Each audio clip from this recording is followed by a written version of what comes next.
Well, it's interesting. Just bought this conch shell a while ago, and this hole is getting bigger and bigger and bigger. Oh my gosh, look at that. So, and then there's another new one that sort of broke open, and I'm like, this is weird. not a very good shell.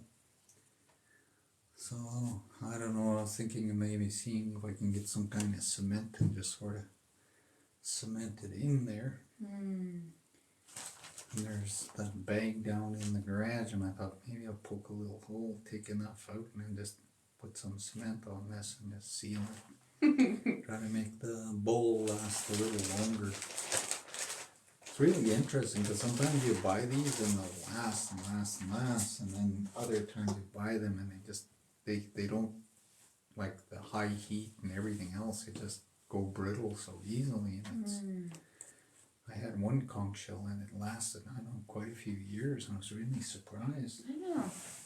Well, and no one really knows this anymore, but you used to have that big thing from Mexico that you used to smudge with. The little clay pot. The clay thing, yeah. Yeah, and I really wish I could. We had a friend that went down to Mexico, and like if you get an opportunity, get us another one, right? Yeah. Then I found this girl who works in clay and that, and she said she'd make one, and she made this really fancy one, and I used it 4 or 5 times, and then it cracked. Yeah. And I'm like, this is not good. I need like just thick raw clay and nothing fancy, right? Just so I can hold it, and then the heat can just go through the clay. I miss that. That thing had such a vibe. Like, it was so sad when it like broke and... Yeah, I put it down one day and I just heard that, and I'm like, I think it shattered, and I went to touch the bag and it just was in pieces, and I'm like, oh.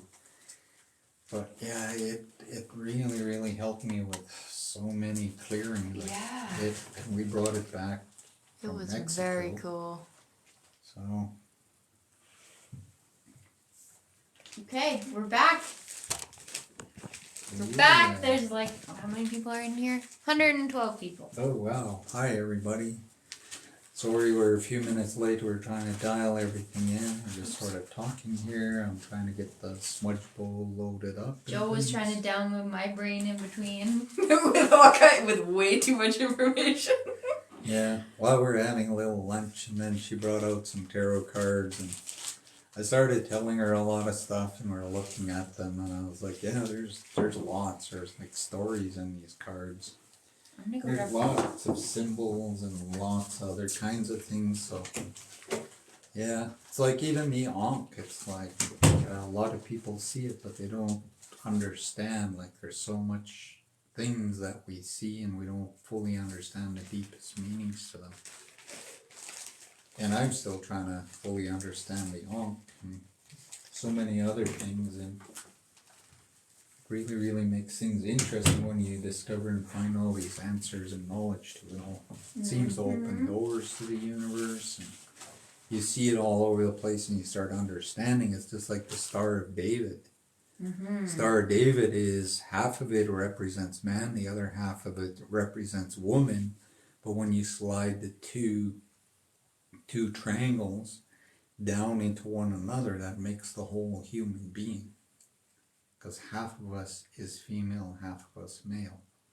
And we have this duality and this symbol that the Jews have of the two triangles coming together. And the one that points down, like I say, represents one. The one that points up represents the other. And it's even like you watch the movie Da Vinci Codes, and he deciphers all kinds of symbols and all kinds of stuff, and how things were hidden and what they knew about Jesus and all kinds of other things like that. So it becomes very intriguing, because life is puzzles. And if we've been evolving for millions of years, there's a lot more depth and things and hidden stuff that sometimes we have forgotten, and sometimes people channel what it really is and what it does and how to use it. So it's a curiosity, spirituality and growth and knowledge from all kinds of places, and discovering these. I always think of puzzles when I'm doing something. People learn different spiritual practices, and they'll put it in boxes and labels, and they'll say, oh, it's this, or oh, it's that. And they have these beautiful little label boxes and they cram all this stuff in. Me, it's all from the universe, and you'll find it how it links in with other things, and it's used in different ways and names. And so there's so much in it all, and that's one part I find. That's why I like calling the Creator the Great Mystery, because it is a mystery, and everything is puzzles, everything is growing, everything is evolving, but there's little keys and pieces and different things, and as you grow through life with age, and the more you study and you learn, you start realizing how big it is, but yet how tiny and small it is, and how it crosses over into here, and it comes back here, and then it goes there. So it never really fits under a label of any kind. It always, like I say, is trying to grow and do what it needs to.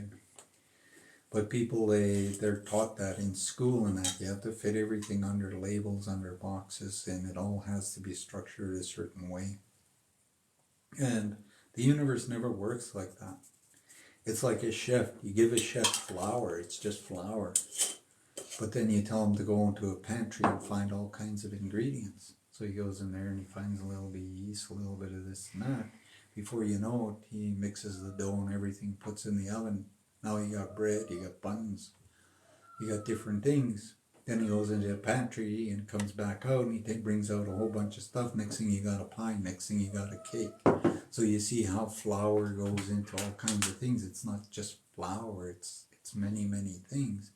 And the ingredients you put in it, because you can take that ingredient from one and you can adapt it here and there in different ways, and you still can use it, but it all comes together with flour. You can make tortillas, you can make all kinds of stuff. Yeah, exactly. You can have corn flour, you can have rice flour, you can... And like I say, when you're cooking, it's like God is the chemist. God is the, whatever is the ingredients. And once you have put it in the oven, it's come out, it's like, it's formed into something, but it's a whole group of ingredients. And spirituality is like that. You practice this and you practice that, but then you find it in different other practices. And it may have a different name, or it's done in this form, or it's done in that form, or it takes this many days or whatever. I hope I don't wreck saying this person's name. Efrain, Ephraim, said that he was in reconciliation between of everything that was said earlier, and so I asked what that meant, and he said he was feeling, there was like feelings and thoughts falling into place like Tetris, and like rain falling into the ocean becoming one. Exactly, and that's spirituality. When you accept the Creator, you accept this energy, because it transforms, it does things, and we're learning. And once you stop restricting it or putting it in boxes under labels, you start seeing how expansive and beautiful it is. It's like music. You can listen to an orchestra and how they play their music, or you can listen to pop, or you can listen to country, or you can listen to bluegrass. I mean, it's all through instruments. It's just played a little different, and they all do different things to people. And the universe is that way, and spirituality is if you can incorporate all these things. If you knew these ancient Sanskrit chants from the Tibetan temple, and you really could take them apart and understand them, and then you sit with Christianity and you find some of their songs in that, you start seeing how this ancient chant that these Tibetans are doing in Sanskrit is basically this song or this certain thing that's done in Christianity, and we just don't see and understand these connections. So I really like looking at things like puzzles. It's like somebody gives you a puzzle, but they decided they're going to keep three pieces of the puzzle. So you do the whole puzzle and it's never really finished, because you need these 3 pieces. But eventually you search it out, maybe you go see the person, he does decide to give it to you, you put it in and you can finish the puzzle. But if he holds on to it, and then maybe one year he gives you one, and then another year this and this, and eventually you will end up finishing. But you got to search it out, you got to figure it out, and then once you get that piece, you put it in and you can see the whole picture. And that's something I had to learn, because when I was in residential school and that preacher yelled at us about being heathens and how God created us, and no matter what we learned, that Satan was just going to come and take us all and burn us in hell, and that just did not make any kind of sense to me. And I would question my grandfather and other things later about all of that, and he's saying, you're going to learn, you're going to study, you're going to figure this out. And so I had a lot of curiosities, and so one of the best things I found was reading. Whatever I wanted to learn, I can find a book. I can find something on that belief or that culture, or I can find knowledge on death experiences, on, channeling, on all kinds of things. And if you really, really want it, somewhere you're going to come across it, or somebody has books in their home, or other kinds of things, and they'll share stuff with you. And you start seeing these things, and you start becoming aware of how big and expansive they are. And instead of being afraid, you get excited and you want more. Because when things happen with me, I always tell the Creator, the angels, my guides, my ancestors that, hey, I like this, I want more. I want to understand, because God wants us to know everything about creation. He created for a purpose, and He wants us to discover and learn this. He didn't say, I created all this and I never want you to figure it out. I just want you to stay this kind of an ignorant human being forever on a planet. So that's not what the universe is about. So it's like you said, it's like Tetris, how everything fits and falls in the right place, and then the next and the next, and then it moves up to another, and then a whole bunch of it comes in, and then there it is, and it just keeps moving. And each piece moves around in different ways. Some of it flips this way, that way, but eventually, like I say, you can win the game if you're really good at it. You can really play it. And that's what the universe is doing with you, is your curiosity. It's like, are you going to allow yourself to be afraid and limited, or are you going to go, no, I need this answer. So I am going to search, I'm going to look, I'm going to ask questions, I'm going to read, and I'm going to study. And somewhere maybe I can sit down with other people that are into the same thing, and we can share all these different things and really, really go big with it. Maybe even help other people to understand it. So that's something I learned in life. We've just had a couple questions come in. Okay. One on soulmates, one on twin flames. Do you want to quickly chat about that, or? Yeah, I always tell people, please do not use the word soulmate. Don't use the word twin flame with the universe. When people say twin flames, I always see a plane going through the air and wings catch on fire.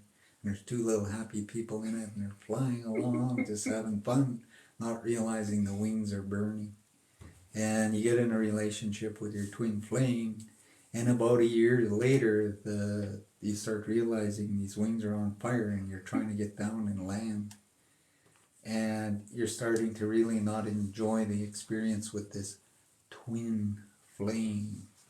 And if you try to keep it in the air long enough, it goes and it crashes, because there's no more support from the wings. They burn, there's nothing left, and you literally go shh, and you crash. A soulmate is every human being on the planet. Somewhere, somehow, you've had interactions with people, and when you tell the universe you want a soulmate, well, if you've had 500,000 lifetimes on this planet, that's a lot of people that you've had soul interactions. So they're soulmates, because there's something you've learned and you've done. So the universe is like, oh, here's this person, we'll bring them. You get really excited, you're together, ooh, I found my soulmate. And 6 months, a year, 2 years down the road, you're like growling, it's like snarling two pit bulls. Thing is, it goes really, really bad. And one thing is, another thing people don't realize, there's times you come across somebody and you meet them, and people's like, oh, I met the love of my life. And the reason there's this really deep, oh, I've known them, it's like we're so familiar and that. And in one of these other lifetimes, you were married. And maybe you promised you would meet together again and other things and stuff like that. So now you bump into this person, there's this really beautiful energy, and you think and believe you need to be together. Some people do marry after that. And then later, eventually, everything goes sour and goes south. And maybe you were just meant to be friends for all of your life on this existence. and you can have a really beautiful friendship and connection in that. But when you get in marriage, something goes this way or that way because you already had an experience in a relationship, marriage, happiness, and you've met again, and you're not supposed to be married. And this is where the church tries to use manipulation, where they say, you're going to make this promise in the church, because they know when human beings do this, they'll do anything to try to follow through. And you made a promise to God, so until death do you part, you're going to stay together, even if it's not a good thing. And so there's so many dynamics in relationships and other kinds of things, experiences, and this is where you got to really look at, well, how old am I? How ancient? Because you attract things into your life. That's sort of your spirit family and other kinds of things. And you learn, you help one another, and maybe you brought in some karmic things from, say, other lifetimes that you're still playing out and finishing with somebody, and they show up in your life. I always tell people, if you're going to have a relationship, sit down, ask the universe for your best friend.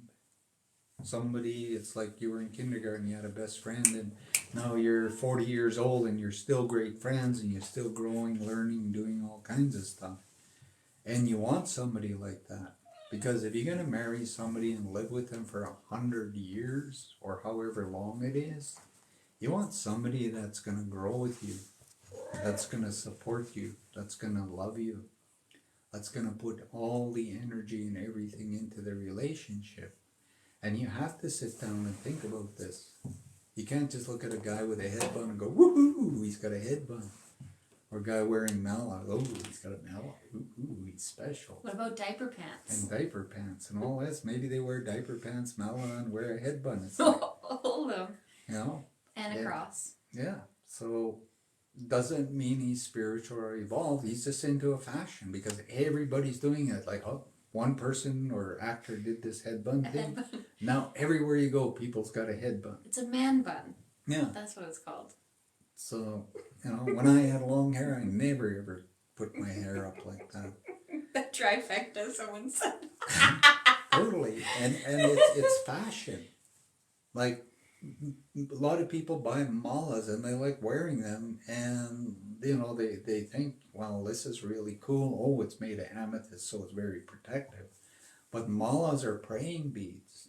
They're actually something that you use, and the Muslims use it, the Roman Catholic use it in their rosaries. Malas are seen, there's sometimes a bracelet ones, but it's focusing, praying, and chanting, and each bead represents something. If you do the rosary, you go all the way around, and then there's beads, and then you go to the cross and stuff like that. And after a while, you don't even think, you just do it, and you just each bead, and you just say these chants and things. But now it's fashion. Some people got about 6 different malas.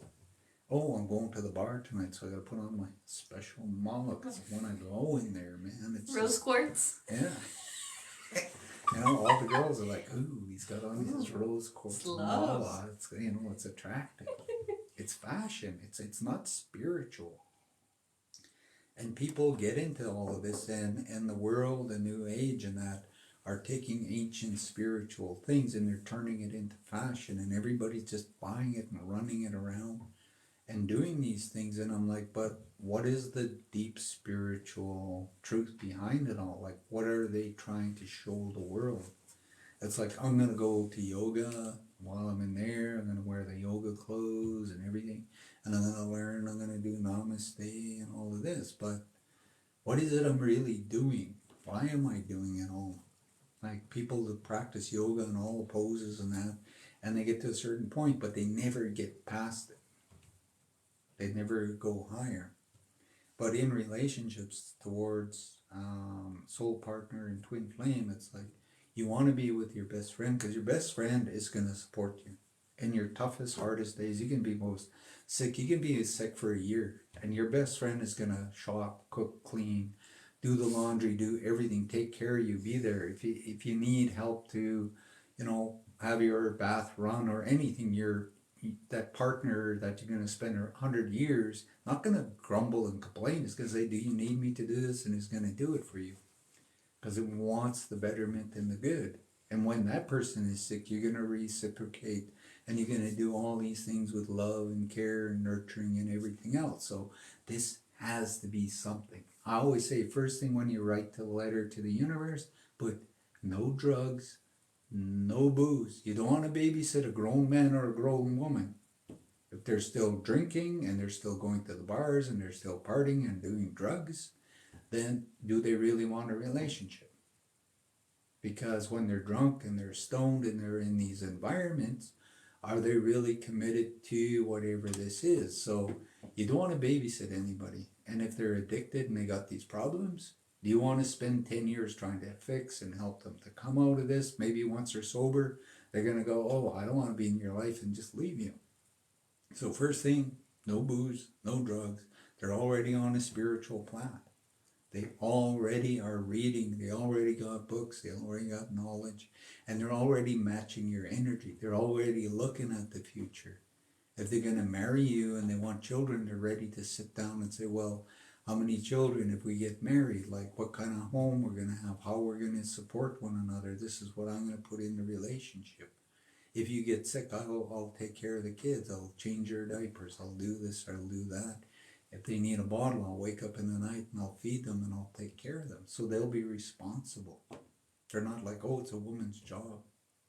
They're not going to come home with a big pot belly and sit there and crack a beer. And, oh, yeah, you're in the kitchen. You got to cook all the food. Now the dishes are dirty. You're supposed to clean them all. Oh, I spilled some beer on the floor. Can you go and get the mop and mop it up? It's like, that's not a partner.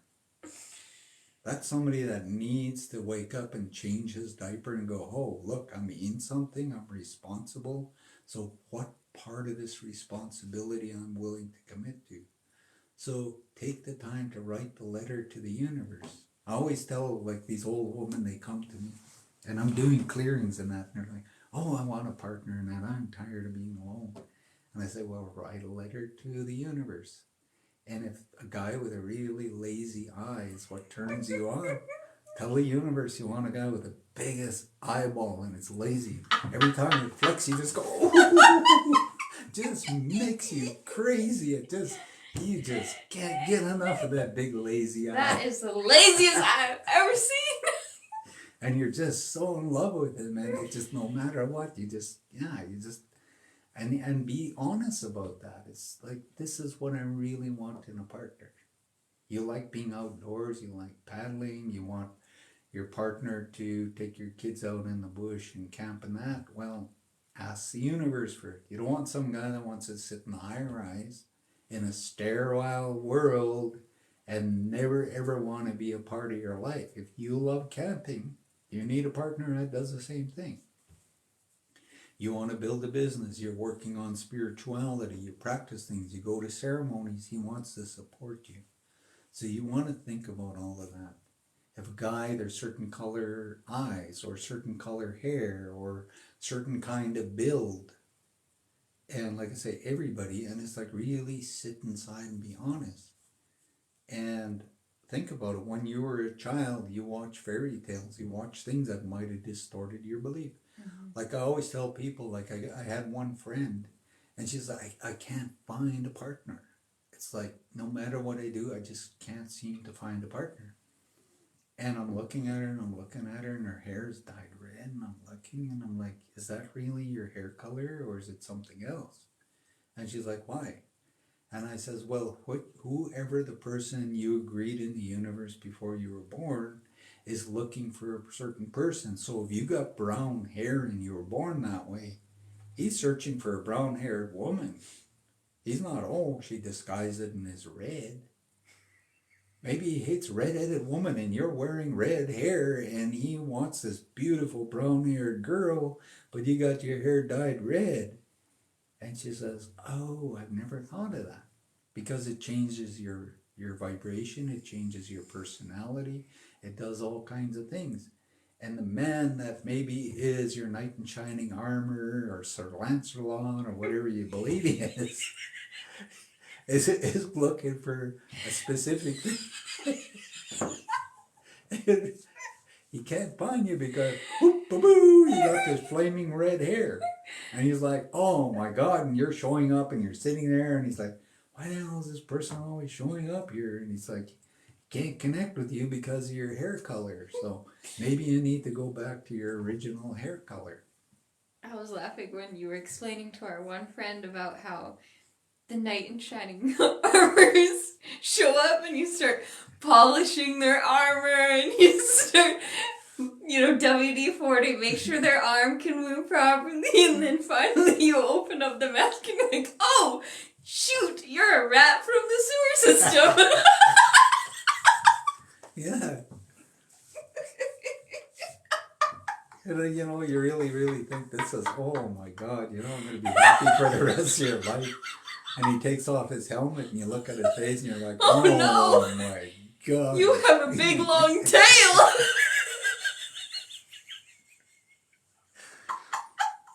So yeah, for any man, any woman, if you're searching for somebody, be really, really truthful. What are you searching for? There's 7 billion people on the planet. There are certain people that are there that are going to vibrate and bring you nothing but love and happiness. But what is it you really, really, really are searching and wanting? Are you really ready to have a home? Or are you trying to do something the world is saying you have to do? I'm like, what is it inside you? Where is your happiness and truth? And what kind of things? It's like I tell people, create a vision board. You're going to get married. What do you want in the house? How many children? What kind of house is it going to be? What's going to be on the outside? Because this is really important, because you're going to raise your children in it. Your husband's going to live in it with you.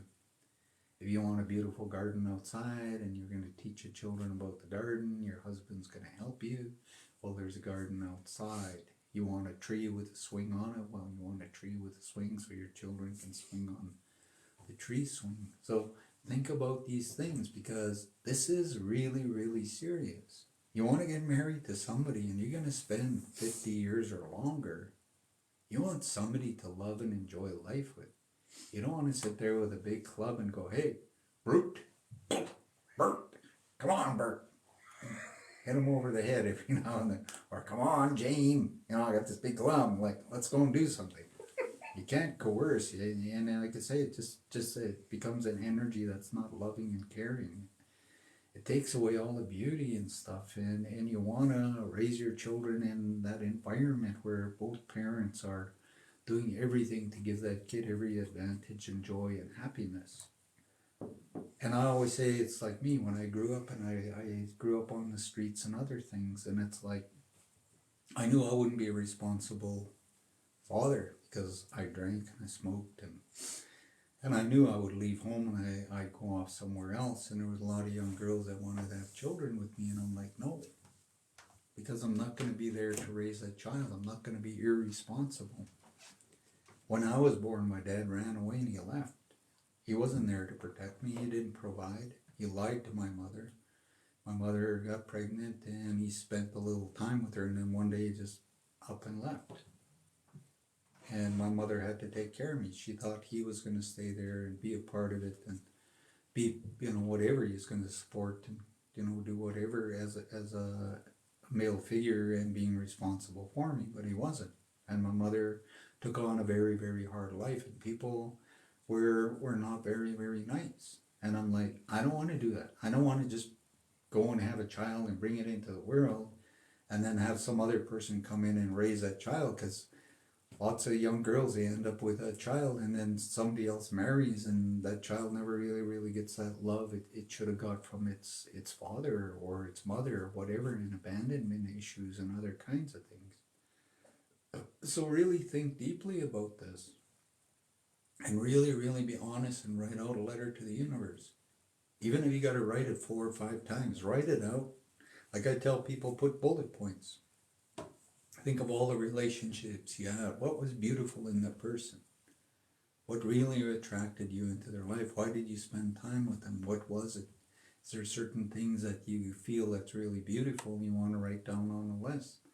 And go through all of this and then create something and tell the universe, this is what I'm asking for, and can you, helped me to find this individual that I can marry and live out my life. And then, like I say, maybe even create a vision board and other kinds of things, and really be truly honest with it. Because when you get married, it's something that's something you want to be very special and beautiful.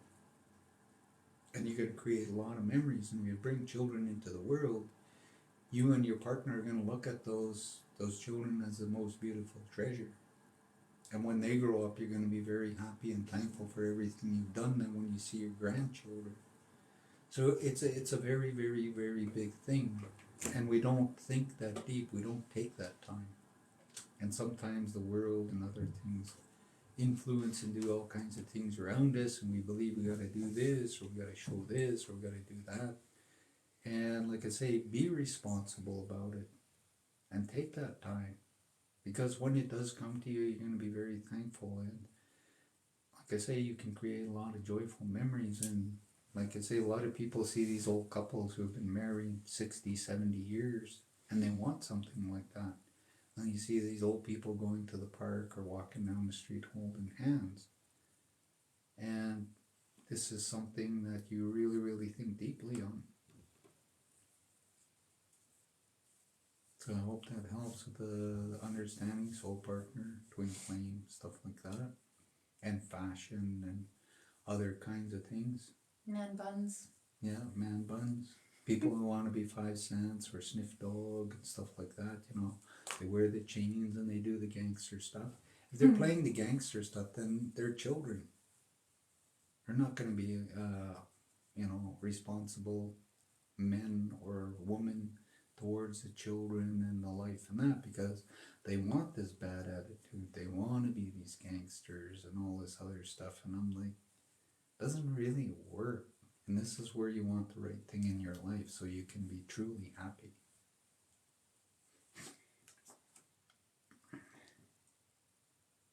A lot of people were agreeing, and most people have done the babysitting thing. Mm. Yeah. A lot of people are like, alright, thanking you for this advice. Mm. And when you look at yourself, look at how hard you had to work to get where you are, all the things you had to learn, all the choices you had to make, and all the things you're dreaming of having in the future, and all the things you're going to do to attain that. And you want somebody that's already done their work too, that's on that path. Yapadooda is wondering about insecurity. How can we be less insecure?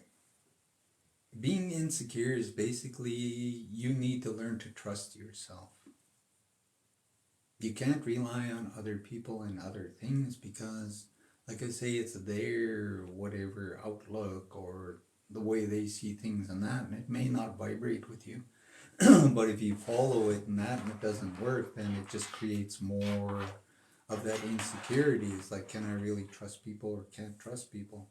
And you have to also listen to your instincts and your inner voice, and you have to open that part of your mind and accept your intuition and other things, because it's there always giving you the answer. The only one that can really, really make that really work is yourself. It's like me, people always tried to make me believe I was crazy, or I was insane, or I was weird. I mean, people called me gay. They called me every last thing you can think of and insulted me in all kinds of ways. And like I say, there was a lot of fighting and a lot of stuff, and I just had to stay true to myself. And I met people, and I went into ceremonies, and people I was around were having experiences, and we sit down, and I would find books and I would read things and I'd go places and I would do stuff and I would have all this stuff going on. And if I didn't believe in it, I would have been insecure. I wouldn't be here today. Maybe I would have even decided to go to the other side camp and off myself or something. And this is where you got to go inside. You got to believe in your light that God created you and that carries inside you, the Namaste energy. And you have to start listening to that. You have to start believing and following it, because the world is going to tell you every last kind of thing and make you feel wrong or insecure or all kinds of things. And they just keep pounding on you. But if there's a truth and there's all kinds of things inside you, it's all going to prove itself out. If you are really a channeler, intuitive, or you're an empath, or all kinds of things, there's things going on with you nobody else understands. Then ask the universe, bring you people that understand. I know a lot of empaths, I know a lot of psychics, I know a lot of shaman, spiritual people, tarot readers, all kinds of stuff. People are into just about everything. I can go and sit with any of them and just have a great time and laugh and talk and joke and share, and it lifts them and it lifts me. And when I'm down a bit, I'll talk to them, they'll lift me up. When they're down a bit, I'll talk with them and lift them up, and we support one another. And you need to find your supporting network. And part of it sometimes to release insecurities is releasing your friends and everything from the past. And it's like me when I quit drinking over 30 years ago. All I knew from about 10, 11 years old was how to drink and smoke drugs and be in that lifestyle, because on the streets as a young kid I got into it very fast. And I didn't have my parents there, and I didn't have people trying to tell me what to do. I was just in survival mode, trying to survive. And I was numbing myself because I wanted to be with my family and things, but that wasn't a reality. And there's times where it's cold at night and you're hungry and that, and you want to numb yourself. So you drink and you do drugs. And when I was 30 years old, I made a decision. I didn't want to do that anymore. When I left home from the Arctic in this little community I grew up in, and I was 26 years old, my cousin said, why don't you move out here to Edmonton? And I was in the Arctic in this little town of 900 people. And that's what I grew up in, and that's what I knew. I knew how to hunt and live off the land, and I knew how to fish and do all this stuff. I didn't know how to live in a city. I didn't know how to do a lot of things because I grew up what I knew, what my granddad knew, what my ancestors and relatives knew. And I knew the mountains, I knew that area, and I knew how to do things and live that way. So once I moved to the city, I had to learn a lot of things. And I made a decision to quit drinking. All my friends drank, all of them. They all sat in bars. I can go to Skid Row and there's 5 or 6 of my friends and cousins down in a bar on Skid Row. I can go to this other bar. I got 10, 15 friends that are in there. It's like everywhere I go to bars, that's where all my friends were. And when I made a decision to quit drinking, I had to find a new way of being. So I had to start finding places where people didn't drink. I didn't go to the bar anymore. I had to stop because I didn't want to drink. And I was getting very depressed and sad, going and sitting with my friends in the bars and buying them drinks and buying them cigarettes and that. And I was wasting all my money sitting there, and I wasn't finding joy in it. And if I kept doing that, I probably would have ended up going back to drinking. So I had to let go of all of that. And then I'm like, okay, well, I'm not smart enough or intelligent enough, or I don't know how to sit and talk to people and things. So I started reading really, really lots of books on anything and everything. And one thing I came across was through AA, they have dry dances. And I thought, hey, this is something really cool. On a Friday or a Saturday, I want to go out. I can go to this place, everybody's sober, they're dancing, they're having a good time. I can sit there and buy coffee, I can talk to people, I can dance, I can meet people, whatever, and everybody is sober. So I started doing that. And I read a lot of things, and I thought because I drank and I just hung out in bars, I wasn't that intelligent, I wasn't that smart. Maybe I wouldn't have really good friends. People would thought, maybe I was really dumb and things. And so I had all these hang-ups and insecurities, but I let go of all the past and I stepped into a new, and I started living sober, and I started finding new friends and everything, and I changed my whole life. Do you want to speak a little bit to how alcohol affects people spiritually, mentally? In the natives, when it comes to drinking, we say don't come to sweat lodges, don't come to ceremonies. And in the natives, we say when a person drinks, their energy leaves their body for about 4 days. It takes from the time you drank, from the time you woke up the next day, It takes 4 days before you get all your energy back. And we believe that if you go into sweat lodges and that, and you've been drinking, that it can harm you, and you're not really there. Because after you drink, it's like 4 days, you don't feel good. You feel irritated, you feel edgy, you're very untrusting, you feel really weird, all kinds of stuff. And after 4 days, all of a sudden, you're like, whoa, I feel really good. It's like all your energy's back in. But say you drank on Saturday, Sunday was a hangover, now Monday, Tuesday, Wednesday, Thursday comes along, all of a sudden I feel really good, and it's like, oh, tomorrow, Friday, I'm going to go have a drink. And you feel shitty all over again. And then Thursday, all of a sudden your energy's back in, and you feel great, and you drink again. And you just keep going through this cycle. And it brings your energy down. Alcohol actually brings your energy down, and it attracts negative things and all kinds of stuff. And like I say, it doesn't lift your energy higher. So you're practicing spiritual stuff in that you go out all through the week doing all these spiritual stuff, then you drink on the weekend, and it brings you all the way down. All your energy and all these things get stuck. And it takes you a while before you clean it all out, and you literally bring your energy back up where you feel really positive and good.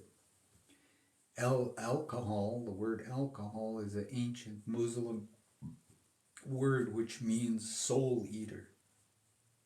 And they knew that when people drank, it ate a little bit of their soul. It did something to the body and every other thing. And when you drink really lots, these negative energies get inside you. So that's why the Muslims, they don't believe in drinking. They don't want anything to do with it. And a lot of them in other cultures are the same way. It's like they won't have anything to do with alcohol because it does pollute and it does things and it changes your vibration in all kinds of ways. Someone's asking if it affects Native people more. Native people use it to shut off all their abilities and gifts. When I was in residential school, the preacher said that God created us, but we're all heathens, and no matter what we do, Satan's going to come and take us and burn us in hell. And they try to make us afraid of our abilities. Like, we believe in the grandmothers and grandfathers, or angels is what other cultures call it. And we believe there's a life energy inside a tree. We believe there's life in a rock. We believe there's life in water. And everything was created from God, so there's energy of God in everything. So if you talk to God, it has a soul of its own, and it's connected to God. It has a wisdom and knowledge. But over the last 500 years of colonialism, a lot of people got separated from their ancestral beliefs. And so they try to shut it down. They try to shut all these abilities and things down. So we call it muddying ourselves. And sometimes when you drink, it shuts off your gifts, it shuts off your ability, it shuts off your intuition, your empathic, and all this other stuff. Even your channeling and other things, because some natives, they see spirits and they hear all kinds of stuff. But when they drink and that, it shuts it all down. And then they just try to keep it shut off, so they just become alcoholics and other things, and it creates a really dysfunctional, it allows this negative energy to get in them. But if they sober up, they go back into spirituality and they reconnect and they understand all of this and they let go of fear and superstition. But alcohol affects all cultures the same. It's not any worse for the natives than any other culture. It's like some people, because of their parents, and they understand alcohol and they watch their parents and how they do things and that, and they grow up in that. And natives in certain areas, all you see people is alcoholics and other things. And so when you get into it, you just become that. And they use it, like I say, to muddy themselves, to shut things off and stuff like that. And there's a lot of superstition and fears, and there's a lot of confusion, because after 500 years of residential school and reserves and preachers abusing natives and all kinds of stuff, there's a lot of confusion and there's a lot of fears around things.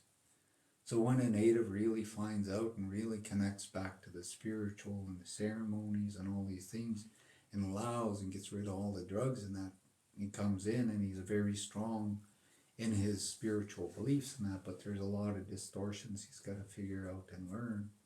I had to do that. So I read and I studied and I searched and I looked, and eventually I just realized everything's from the Creator. Everything is light, no matter what culture or race. And I don't really go with superstitions. When I was a child, I was like, oh, you don't go and do this and that because the boogeyman's going to come and steal you. That's the thing they told to children, and it really, really messed children's minds up. And that's a superstition, and you don't do that to children. You don't, like even Mother Goose books, people, they bring it home, and they tell the story of Little Red Riding Hood and the Big Bad Wolf. Well, if you know what Little Red Riding Hood and the Big Bad Wolf is it's this little girl in Germany, and she goes home and Mom tells her, bring this basket to Granny, and there's bread and there's cheese and there's other things, but there's also a bottle of wine in that. So this little girl goes through the forest to where Granny lives and brings it to Granny, and it's late. By the time she gets there, she's going to sleep at Granny's because she's not walking home in the dark. Granny's going to let her stay there, so they eat that, and Granny gets into the wine, and then she gets really drunk and really nasty. She becomes the big bad wolf. The alcohol changes her. And the little girl is curious. It's like, why do you have these teeth? Why do you have this? Why do you become this nasty, scary thing? And like I say, there's things in these stories that are really not positive, but people buy Mother Goose and like, oh yeah, these cool little stories, the 3 little pigs and all this others. It's like one pig's going to market. Yeah, and the one with they throw the kids into the oven and turn them into Hansel ginger. and Gretel. Yeah. Stuff like that. Why tell a kid about witches that are gonna throw kids in an oven and turn them into gingerbread cookies or whatever? It's like, that's really bad and terrible. That's not a happy, joyous thing. So it's like in the natives, and when you realize these things and you turn it around and you find your truth, your own soul, your own identity, and you understand what alcohol does, and you make a decision. It's like every culture, because I always keep saying, soon we're going to be in the future, and if it's the 4th and 5th dimension, nobody's going to drink alcohol anymore. We're going to get rid of all the wineries, the beer, any kind of brewery. We won't ever ferment grapes anymore to make alcohol. There's just no use for it because it's not positive. And so this is not something that's going to be in the future. I've argued with people, and I'll stay to my truth. I'll stay to what I say. And the natives knew that, and then when the Europeans came and they got into this, and they, like my granddad explained and told me all this stuff, and how natives knew about fermenting, and how even grain, if you leave it long enough, it will turn into whiskey, grain whiskey. But they wouldn't drink it, they would throw it away. They would never use the grain and stuff and the alcohol. They'd just get rid of it because they knew it altered and changed. But like I say, over time, alcohol, like now they open the bars here, the liquor stores here in BC at 8 o'clock in the morning. When I was a child, no liquor store could open until 1 o'clock in the afternoon. And that was in the 70s. Now they want the liquor stores to open 8 o'clock in the morning. Why are they opening it so people can get alcohol so early? And it makes you want to question this. So, like I say, it impacts everybody in a different way. Look at every race. There's Chinese people that are on Skid Row. You can find every culture and race. You go to different cities and you're going to find them down on Skid Row. It's not just natives. Ready to segue into something else? Yep. There's no real questions that are coming up. Do we want to just hang out a minute and see if people have more questions? So we did a live from 5 to 7, and Cindy went and she basically put it on YouTube. So earlier on tonight we did a TikTok for 2 hours, and so she's already processed that one and placed it on YouTube for people to look at. What's your YouTube channel?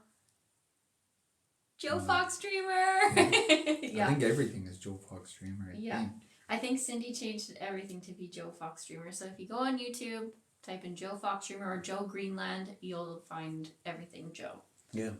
Because I've done interviews and other things with astrologers and that, so there's different things there. I mean, I do have a meditation group and that, and we usually hold it every Wednesday, and there's teachings in it, and then we do the meditating and channeling and other kinds of stuff. So there's a lot of things there. So, but yeah, Cindy just took that 2 hour one we had earlier, and she just decided to put it on YouTube. It's already on there. Yeah, it's freaking cool. Yeah.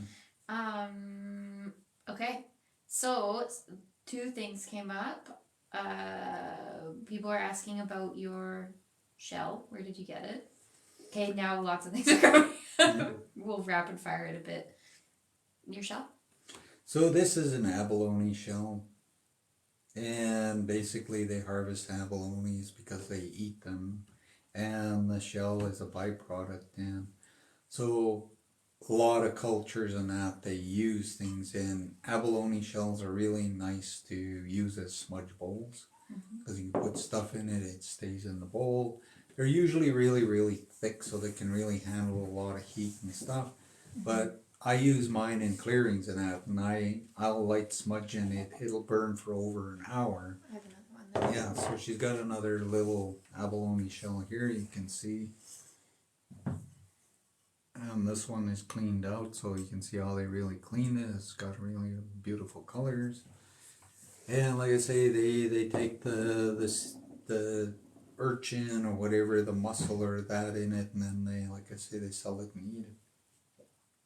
And like I said, usually it's got coral and all kinds of stuff, barnacles and that on the outside. So, but you can get those at spiritual stores, pretty much anywhere, hey? Totally. And you can even Google and find them on YouTube and other things, I think. So, Cool. But they're basically abalone shells, and I like it because basically you want to use all elements, whether it's in spiritual ceremonies, whether it's in astrology, or anything of the kind. And the abalone comes out of the ocean, so when you're using it, you're using a water symbol. And then you're putting the herbs and the medicines in there, and the herbs and medicines are different things. Then you have fire. And then you're using prayer and smoke and other things. So you're incorporating a lot of different kinds of elements and energies and different things in what you're doing. So, like I say, I'm thinking eventually I'm just going to get a small little iron frying pan. Because I've gone through a lot of abalone shells and different things for smudging, and a little frying pan, you can bang it around. The thing is going to last 100 years. I mean, I can light stuff in it, and like I say, it's very small. It's easy. It's easy to carry, clean, and use. So I might eventually go to just getting one of those little black, small little tiny frying pans and using that as my smudge container. So basically, like anything that could hold fire, heat, whatever, and that you can kind of put something in. Yeah, some people use bowls and other kinds of stuff. Like I say, it's different for everybody. And then in segueing into, people are wondering like what happens in your energy clearings, and then there was another question about spiritual awakenings. My energy clearings, I call them clearings because basically there's always something in people's energy fields. You live in it, so that's why you need to go to spiritual people. That's why you need to go to all kinds of psychics and energy workers and all kinds of things, because you live in your energy. You don't see what's around you. You're in it. It's your house. It's everything you breathe, live, think, and do your whole life. So if there are negative energies and whatever that's there, you can't see it. So when I do clearings, basically I want to remove or help you unwind something, maybe from past life. When you were born, you brought something in this lifetime. It has served its purpose. It doesn't need to be there, but it's still in your energies, and every now and then it attracts something you don't need anymore. So that's why I say clearings, because what I do is I get your angels to remove things. And the thing in the clearings is your front chakras are from when you take your first breath until your last breath. So your front chakras are everything in this lifetime that takes you forwards, because they're in front of you. Each one of them is a magnet.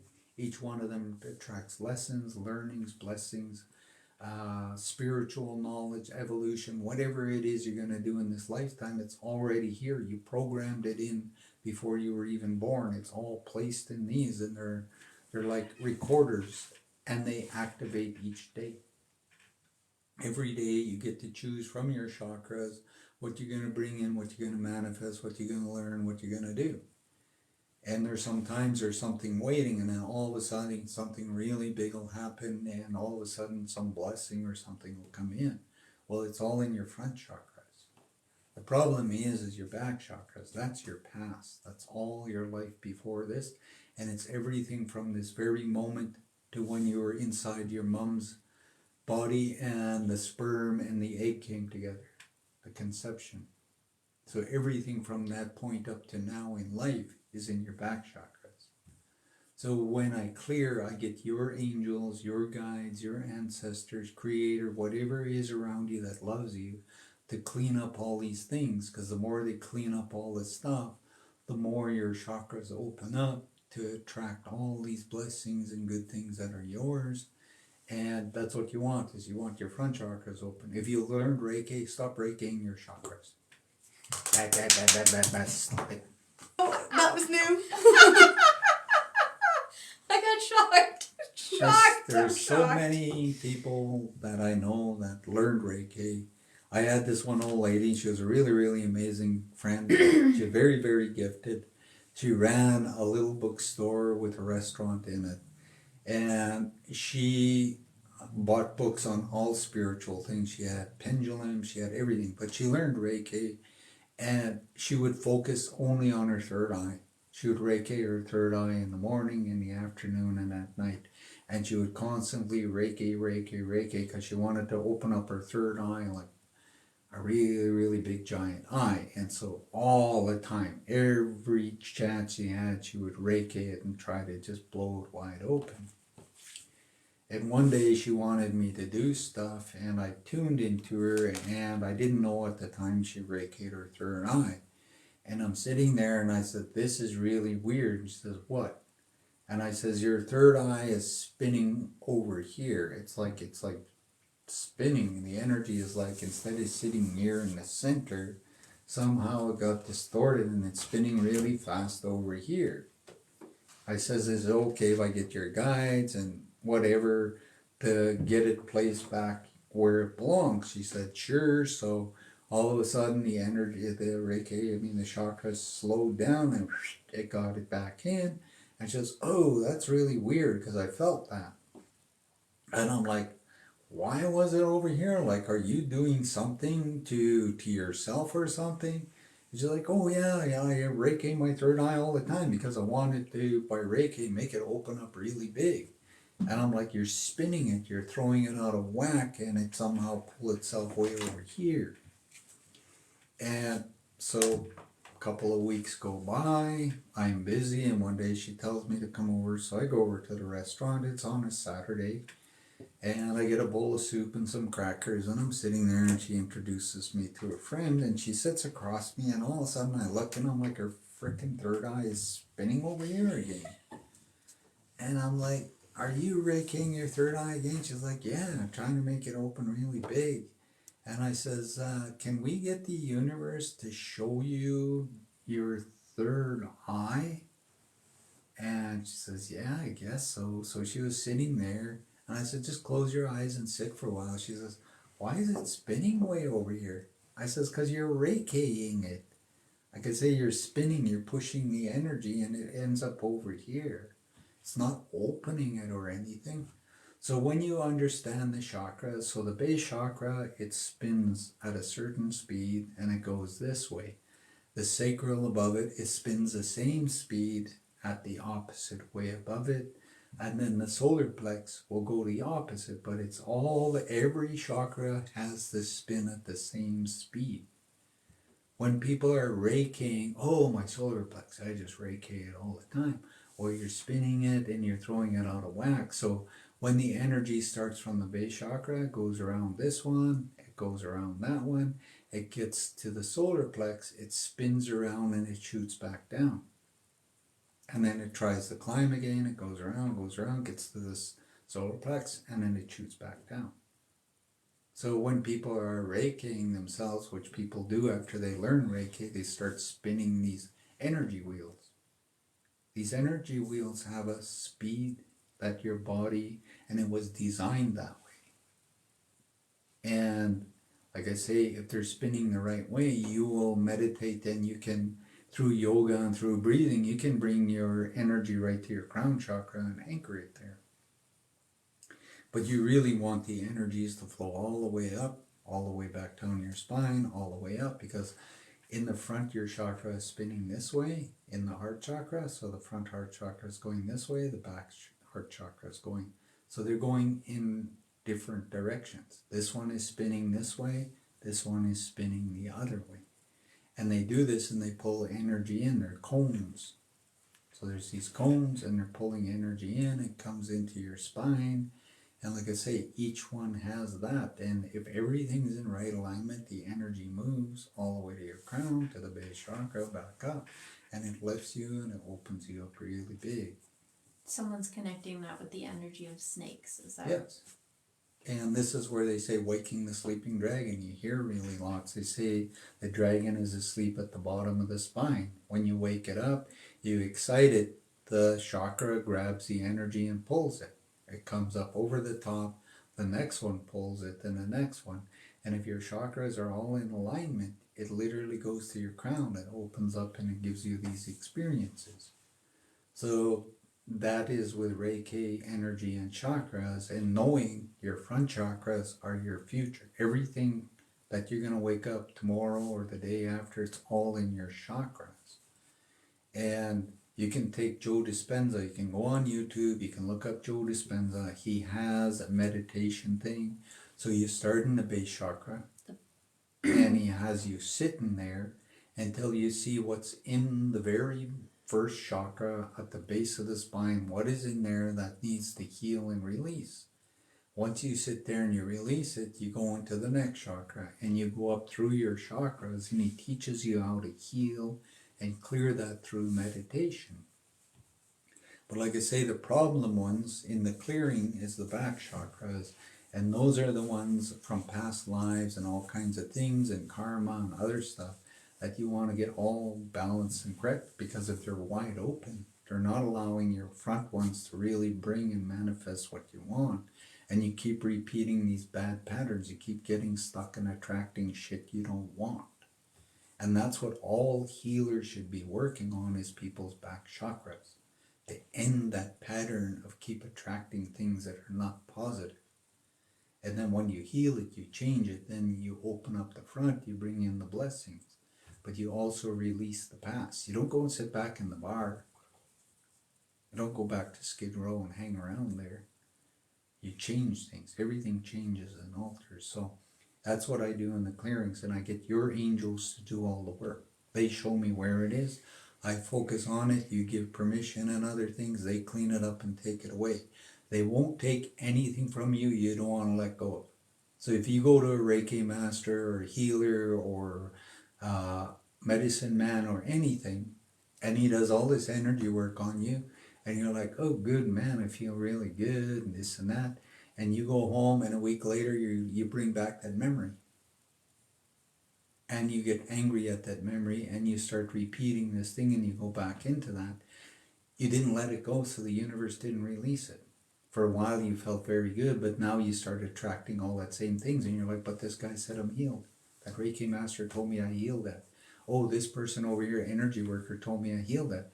But here it's all back again. Well, you want to hang on to the memory. You don't want to let it go. You don't want to heal. You don't want to change. Oh, I'm mad at Joe Bob or whoever it is. So this is where when you're getting healings or energy work from anybody, it's like, do I really want to change? Do I really, really want to move on from this?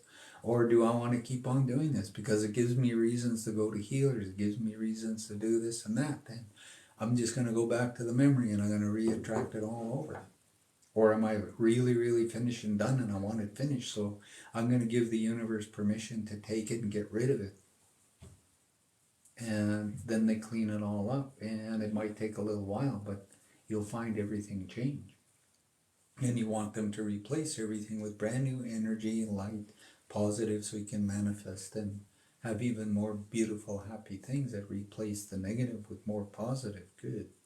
And that's what I sort of do in my clearings. I channel, I talk, I say a lot of things. Whatever I'm seeing in that, I share whatever. So I never know if every person is different. And depending on how much permission you give to your angels and that, it's their job to show me things to help you. And if you really want that and you really believe in it, then the universe can do everything to assist you. Because even me, there's stuff all around me. There's people right now that can look in my energies and see stuff all around me. And those kinds of things go on. And it's like, there's times where I can't see stuff around myself and somebody says, oh, I saw this there. And then I'll ask the universe about it and I'll say, well, why is this there? And I'll investigate. And I'm like, if I'm not given permission to heal it, I'll find somebody else that can help me with it. And what was the other one? Spiritual awakening. Spiritual awakening is different for everybody. There's a timeline. From the time you're born, and at a certain point you activate something. You're going through life, yeah, you're partying, you're having fun, you're doing things and all kinds of stuff. And one day you wake up and you're like, whoa, there's something bigger, there's something more. Or you meet somebody and they start telling you all kinds of stuff and it really, really impacts you profoundly. And people have it different on timelines. Some people are activated very early. I was, as a child, activated very early, where I saw things, new things, and my granddad taught me and helped me understand how to stay in it, how to not be afraid, how to do things, and I spent the rest of my life searching and trying to figure out and find answers. And everybody has different things. Some people through violence, some through accidents, some through just sitting somewhere and all of a sudden something shifts and the energy comes in. So spiritual awakening is different. You can go somewhere and all of a sudden you hear a chant and all of a sudden you're like sitting somewhere else, seeing, hearing things. And right now we're going into the age of Aquarius, so we're moving into the higher energies and octaves. So people are having these spiritual awakenings because they're not meant to stay in the lower energies, but they have to make choices to change that. And the universe is not going to say you have to change it. It's going to allow you to decide. Some people, they don't want to change. Some people enjoy partying, smoking, drinking, hanging out, doing stuff. And it's theirs. The universe is not going to tell them, because in this lifetime they'll finish up and then they'll reincarnate and they'll have another body and they'll have another opportunity to do it. The universe doesn't say you got to be an angel today. You got to wake up tomorrow on a cloud playing a harpsichord forever. The universe never says that.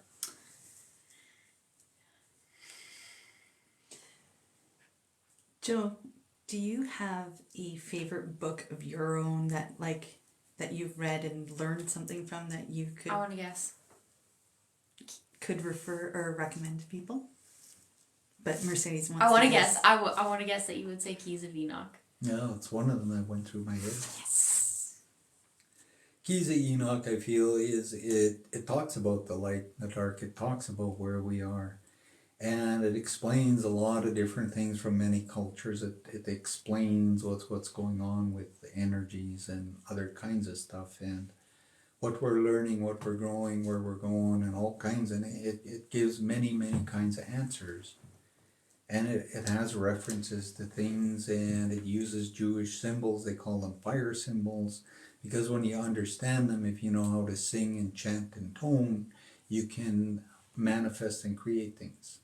They're energy forces that are part of the universe.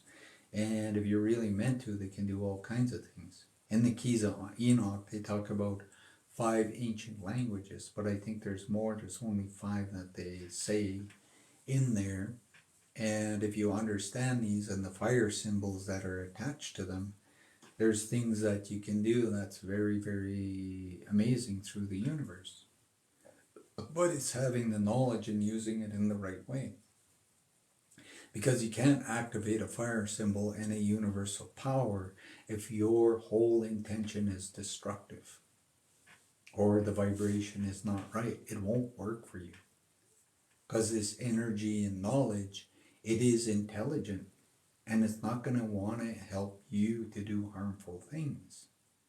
So it's about trying to figure out how to use it in a way. So you can buy this book and you can read it, and it can do all kinds of things and tell you stuff about stuff on the planet and the universe and the light and the dark and everything.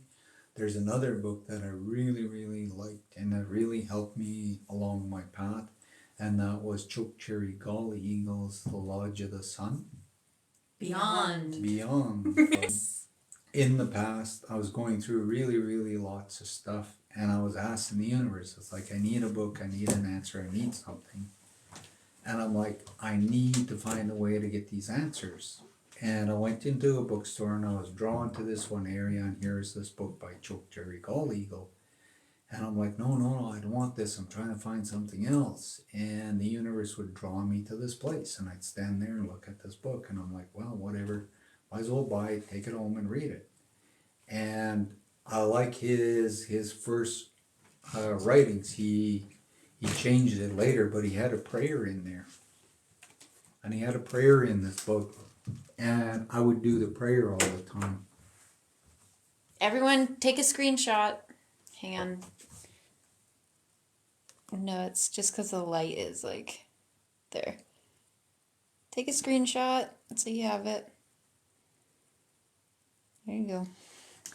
Yeah, and he explains really, really lots of stuff, but it was a prayer in here that I prayed every day for about 3 years.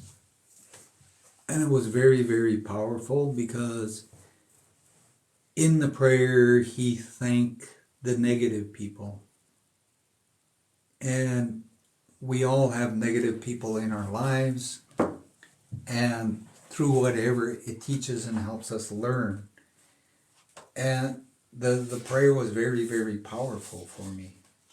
So I would pray that every morning and every night. And it was very, very deep, and it did a lot. It said really, really lots of stuff in the prayer. And there was stuff I was going to native ceremonies, and I was having experiences that I didn't comprehend, and some of the elders weren't teaching me in that. And he explained these things from his perspective and what elders had taught him. And it really simplified a lot of things, so you don't go into superstition or fear, or you get the wrong teachings and that.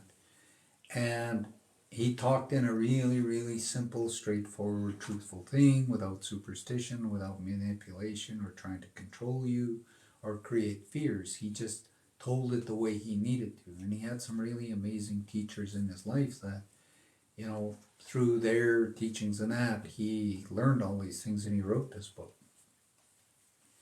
And another book that came along was this one.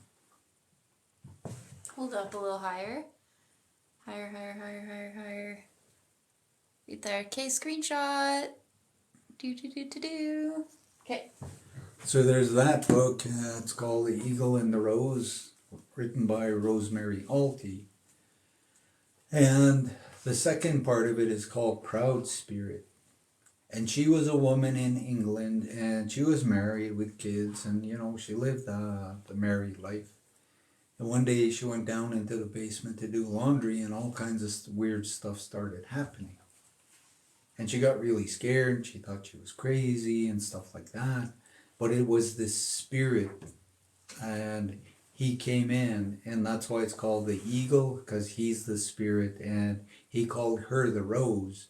And he came to her, and she ended up getting afraid in that. But she met this one guy who was very spiritual. He invited her over because they meditated in that. And he says, you need to come over. You need to sit with us. We have answers. We're going to help you. And so she went there, and then she ended up connecting with this spirit guide who was a native shaman from way back in their earlier ages. I don't know if it was the 1600s or whatever.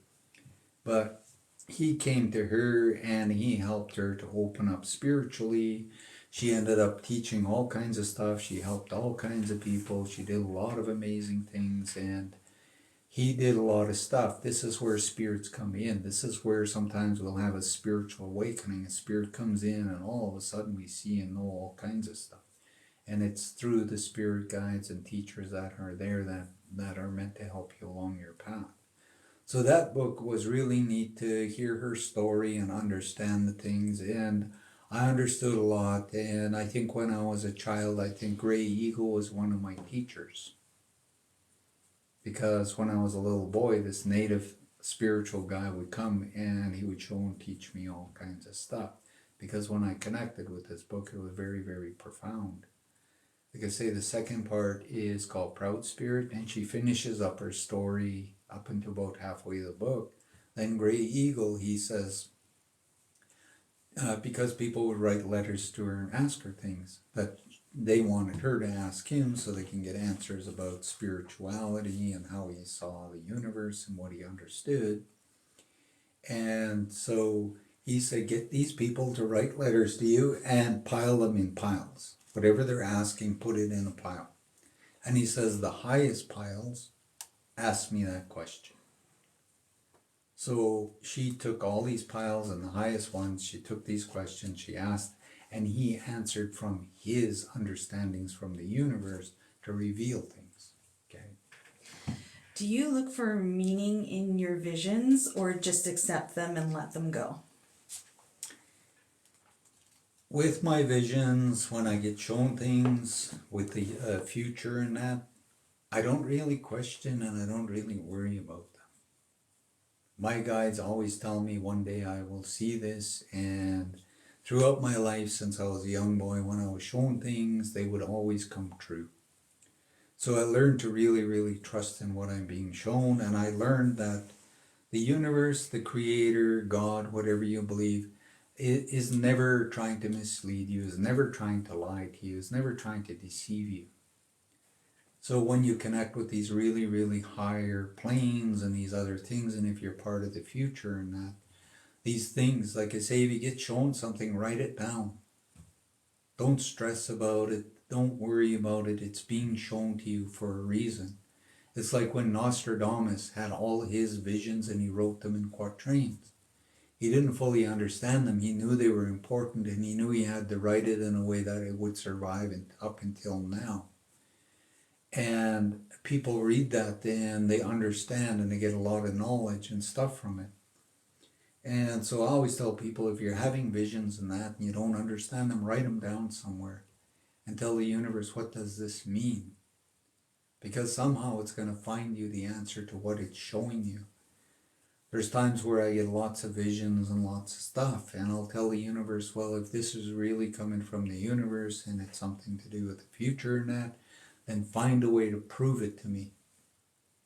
And one time I says, find 4 or 5 different people to tell me something, and they don't even know. And one day I'm sitting in the mall, I'm having a coffee, some guy's walking by, he says, can I sit here? I'm like, yeah, sure.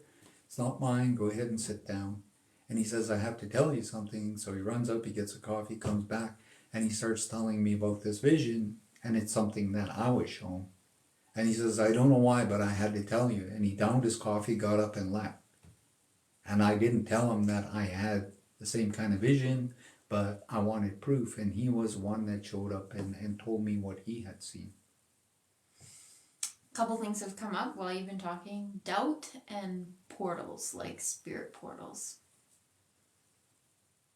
I thought I already talked on doubt and that. A little bit, yeah.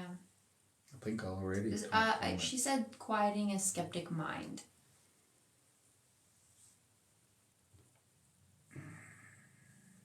When we're skeptic, we're trying to prove something. Or we're trying to disprove something. So we don't want to believe in anything, even though the universe is showing us everything, even though everything we're being shown is coming true, we don't want to believe it. Because we believe that it's either Satan or Lucifer or some other silly thing. And that might go back into your childhood and your subconscious, and you're afraid that it might be something that's trying to deceive you. So it's something you got to figure out inside yourself, and you got to go, well, why am I this way? Everything I've been shown is true. And you're being shown and you're being given visions, and if they're all coming true, it's like deja vu. When you have a dream and you see something in the future, and one day your friend phones you up, you go to a mall, you're sitting there and your friend starts talking, and all of a sudden you go, deja vu, I already saw this, I already knew it all. Well, it's the same thing with visions. You're just doing it while you're awake or while you're in meditation. It's not a dream, it's not an illusion, it's not something you're dreaming up. If it's all coming true, then the universe is showing you this. There's a thing called remote viewing. It's about remote viewing is looking into the future. And people have this ability, and you can look anywhere on the planet, you can focus on it, and people can see all kinds of stuff. The governments use people this way. People have this ability, and the government uses this to know things and even see into the future how to do things, because they always want to be ahead of us. And there's a lot of people with these abilities, but they're afraid of them. And they don't want to believe in it, and they don't want to believe in all kinds of stuff. So that's something you got to figure out inside yourself. You got to figure out, where did this originate? Especially if you grew up in a Christian family and things, and you didn't have a teacher to help you understand why these things went on, and you were made to be afraid of it. So that's something you got to sit with yourself and go inside and be honest and really look at and find that answer for yourself. I don't doubt myself. I always tell people, like Cindy, I'll just tell her, this is what I'm seeing. And then it all comes true and somebody tells me, I'm like, yeah, that's what I saw. I don't doubt it. I'm human, and sometimes I could be wrong a little bit. I'm okay with that. That shows I'm not an angel and I'm not God or anything else. I am human, and there's times I make mistakes, and sometimes I'm seeing something it's not clear, so maybe I'm distorted in what I said. But I don't doubt what the universe shows me, and I don't doubt prophecy. I don't doubt what's going on. I tell everybody all prophecy is going to be fulfilled now. And wherever you look on the earth, you're going to find some kind of prophecy that's being fulfilled. Because once it's fulfilled, that energy is burned out. It's been created for over 2,000 years. These prophecies have been sitting there building energy, building energy, building energy. And they're like bombs ready to explode and go off. So once that prophecy is fulfilled, it burns that energy out and it removes, because now it's not needed.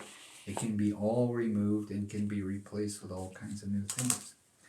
For other people, you want to read a really cool one, this is another book.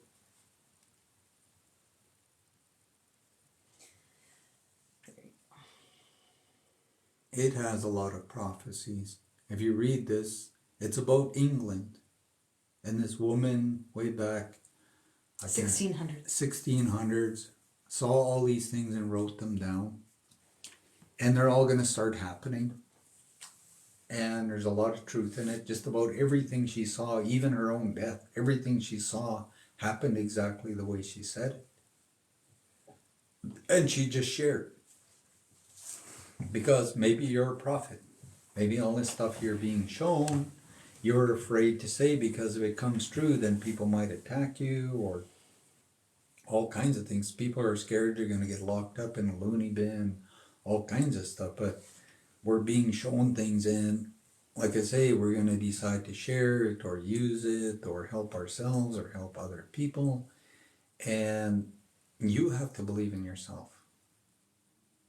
Everything that I do, I have to believe in, because there's always people, like there's even native police that say, I have no right to smudge. I have no right to do this. Well, I'm in my 60s and I spent my life learning and practicing all these things. It is my right. They say you're supposed to honor and respect an elder. Whatever he's doing, you're supposed to listen. He's got something to teach and help you. But then they try to tell me I have no right. Well, I have a right. And God gives me knowledge. God shows me things. And I share that with people. God doesn't tell me I'm wrong and I can't do this. So I do what I understand that's helping the world and other people, and I share and I do whatever I can to make other people feel safe, because throughout my life people wanted me to be afraid. When that preacher screamed at me in the residential school and told me how the devil was going to burn me no matter what I learned, what I prayed, what I did, whatever I did, it wasn't going to make any matter, and God didn't care. I was still just going to go to hell and burn with Satan.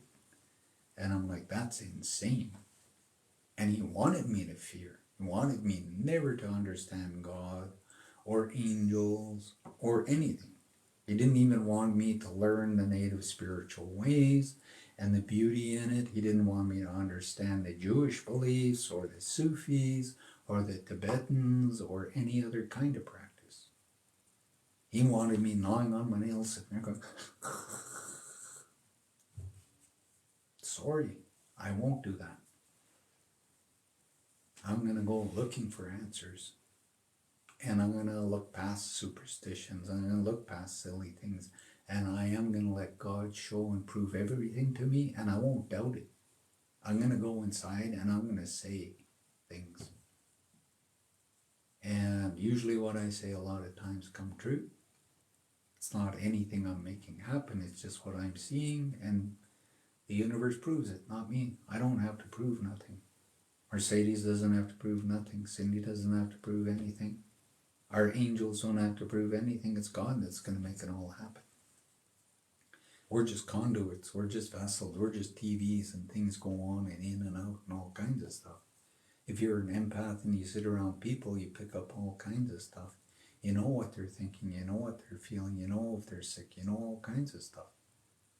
Do you doubt it? Or you can say, hey, this is what I'm feeling, and are you sick? Is this going on with your body? Like I say, there's lots and lots of different things, and you can start proving it to yourself in lots of different ways, or get the universe to help you with it. Find a group of people that are the same as you, so you can start talking about this, and you can be around them and feel really good about it all. Eventually you're going to get comfortable. You're never going to care what anybody says and thinks. Recently reading the Ramtha book, Who Are We Really? It's a really small, thin book. It's like $10. And in there, he's teaching us about doubt. And he says, doubt your doubt. As soon as you catch yourself in doubt, you need to question that right away. Doubt's like the killer of anything good. Yeah. Yeah, because if you want healing for your physical body, and you can't believe that it's possible for you to heal, then, like, how is that helping you? What do you think's gonna happen? You know? It's like, change that. 1 + 1 equals. Yeah, so these are things you start growing and learning, and you build this strength, because, like I say, it's your light, it's your body. Nobody has a right to tell you how, what, why. And people might think you're crazy, but maybe really, truthfully, you're not. Maybe you're a visionary and you see things way in the future and you're telling people things. When I was 15 years old, my cousins and them asked me a bunch of things.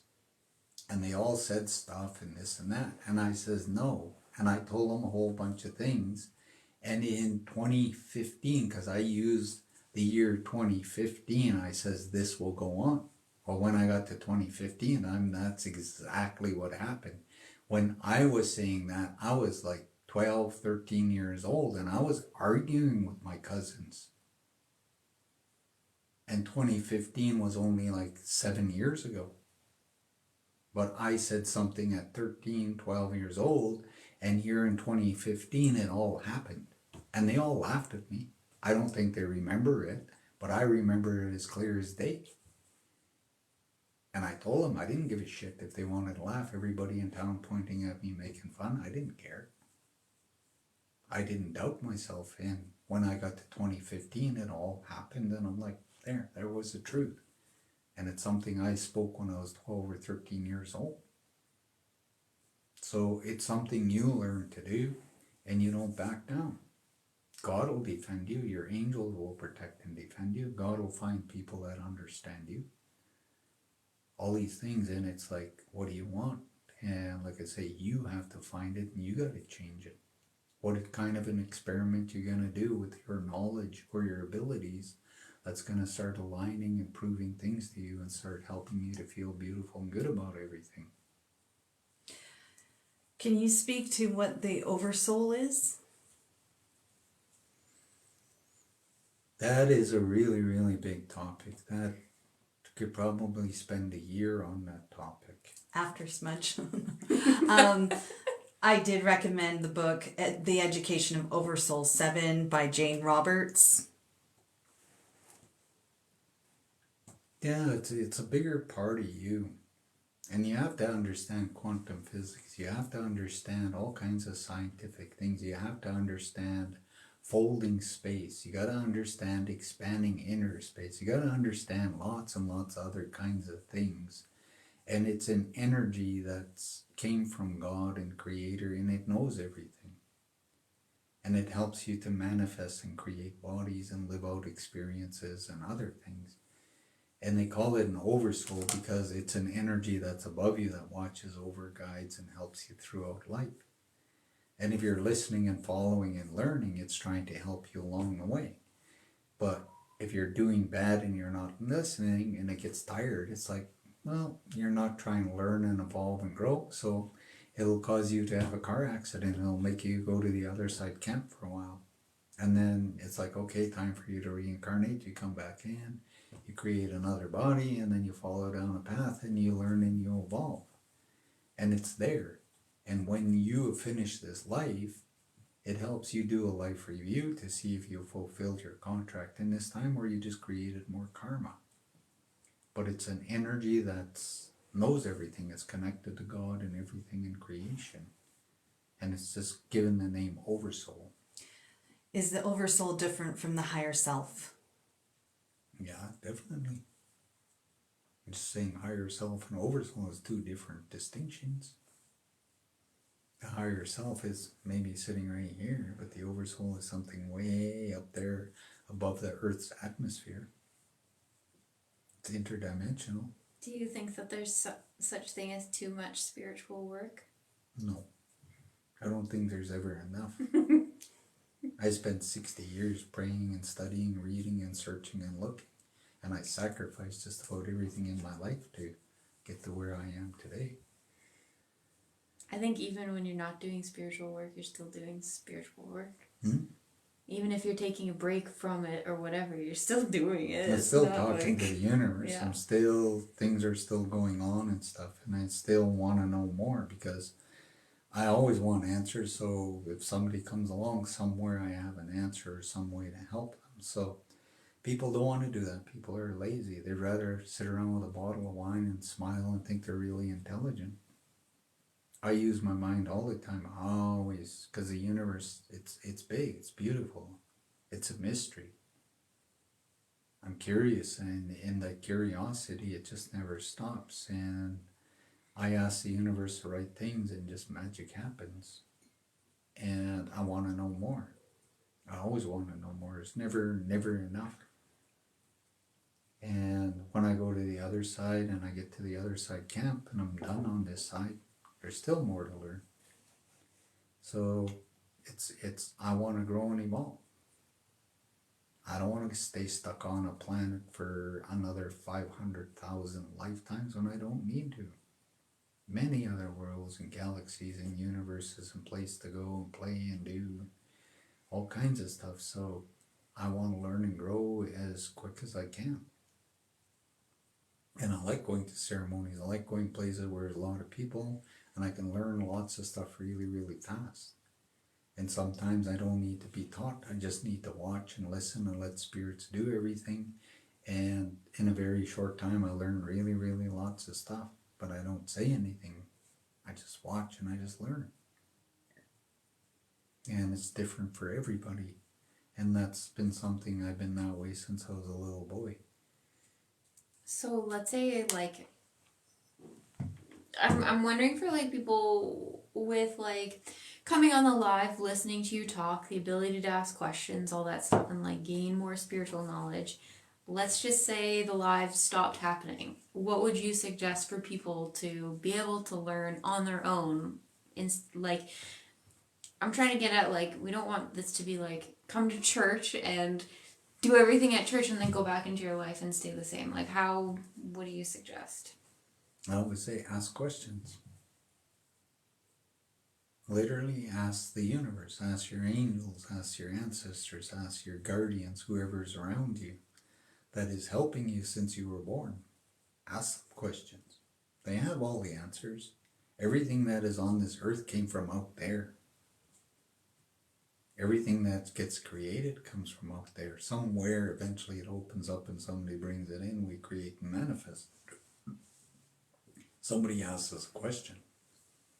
Somewhere the universe responds, it comes in, and then it gets shared with the world. But it comes from out there.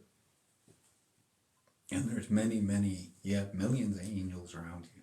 They don't care if you know their names or not, but they want you to ask questions.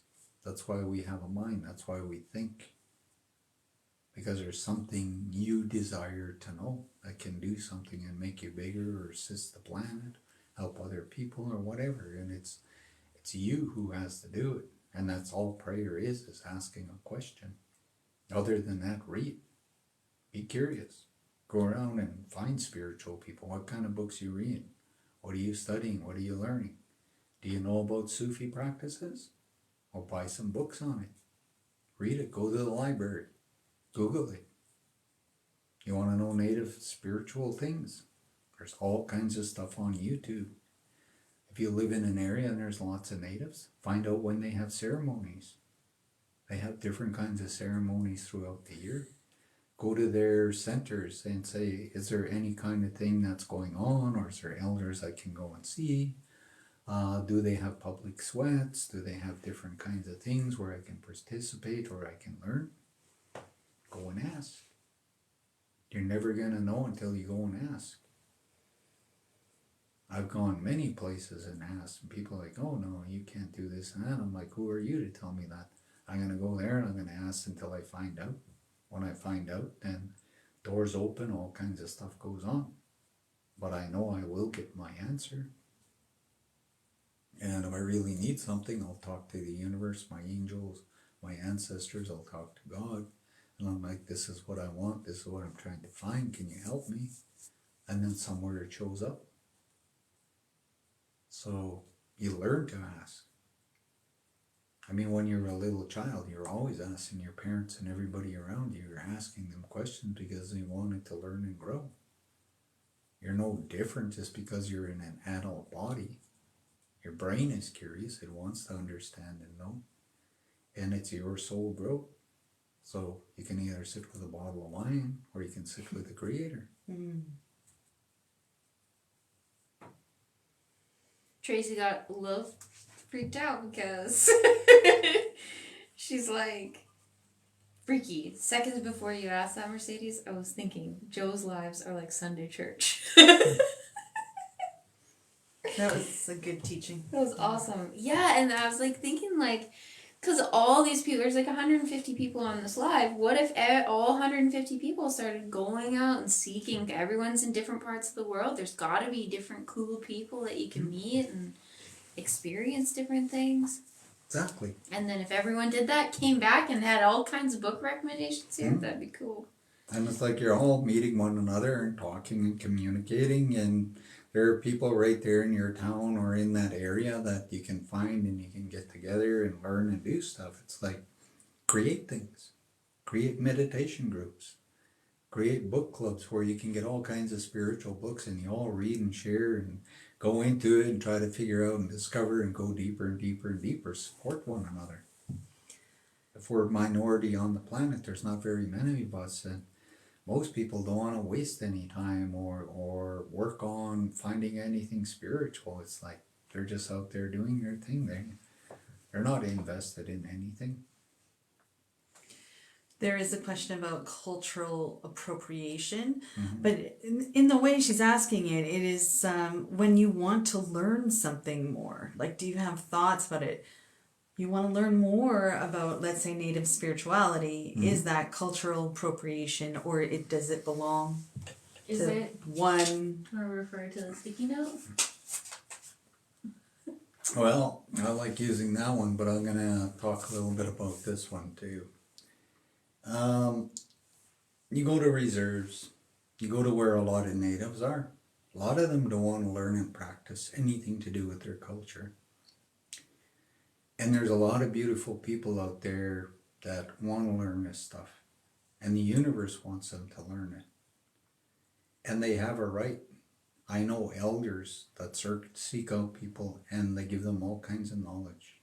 They give them right, they give them this and that, and they get them to practice and do things. The person's not appropriating it, they're honoring what they were taught by the person. When I teach people, I want them to use it. They're not appropriating it. I say if you're using it in a good way and you want to teach it, go ahead. And I teach them things. And I give them permission to use it. And nobody has a right to tell them they can't do that. Like Mercedes and Cindy, they're here. Nobody has a right to tell them they can't do this. They've gone to some dances with me. They've gone in and out of a lot of different ceremonies. And there's a lot of spirits in that. And they've learned a lot of things. And they can teach things. And it's their right because God wouldn't have put them on this path if they weren't meant to know it. I know people that are going to sun dances and they're walking around carrying pipes.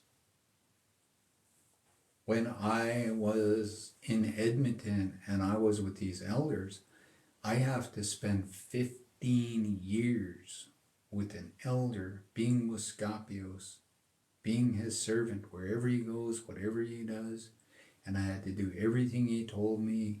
And no matter what, I had to go there and I had to help and I had to spend 15 years before he even gave me a right to pour in the sweat lodge. There's people that go to the Sundance in 4 years, they're pouring. They don't even understand what they're doing. They weren't taught. They have pipes. They're doing all kinds of pipe ceremonies just because they're at the Sundance. And because they're part of the Sundance, they're told they can do all of this, but they don't understand all of it. So this appropriation is a very distorted thing. When you go to Tibet and you sit with lamas in their temples and you read their books and they give you things and they teach you all kinds of stuff, and you go around teaching it and gathering and going places, those Buddhist lamas don't go around and say appropriation. When you go to India and Pakistan and that, and you learn yoga and all of these other practices and all kinds of stuff, and you open up a place and you start teaching it, those yogis don't come around and say, hey, you're appropriating this. It all came from God. God brings everybody on a path and wants them to have this knowledge. Now is a person going to teach it the right way? They're going to honor and respect it and do all kinds of good?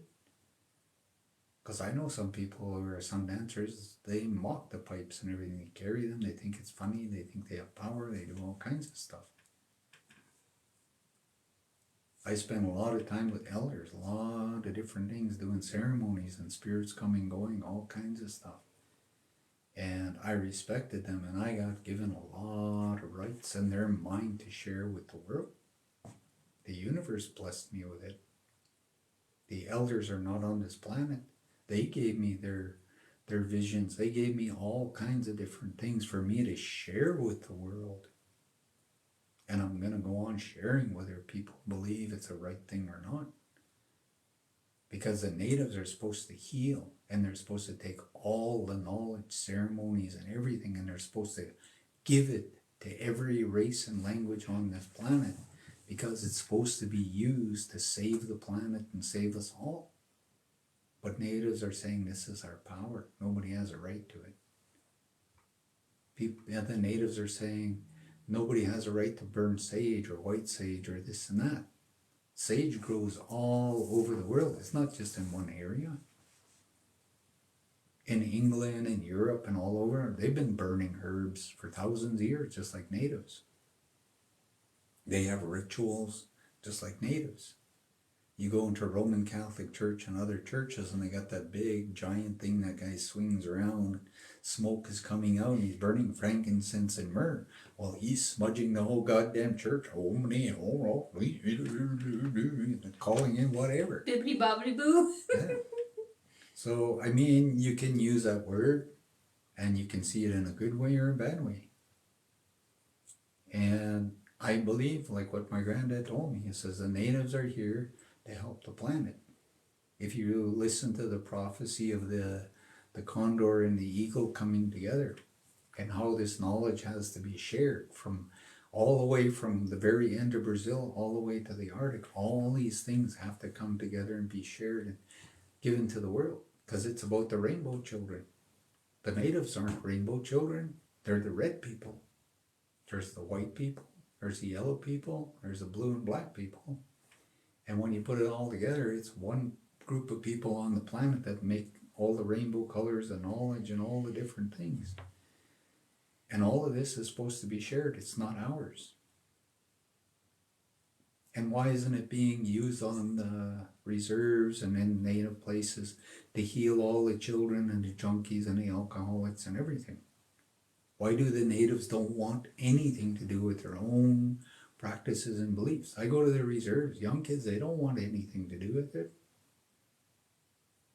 They want totally other things. They don't want to sit with their grandmothers. They don't want to go into the ceremonies. They don't want to have pipes. They don't want to go make sweat lodges and go in the sweat lodge every couple of days and pray and chant and do stuff. So where does it belong? Because it's going to die if it doesn't get shared. And there are some really, really beautiful souls on this planet. When you give this knowledge to them, they will take it and they will use it in every good way. And they will teach it in a good way. So I think it's just a word. And you get to decide if it's a good thing or a bad thing.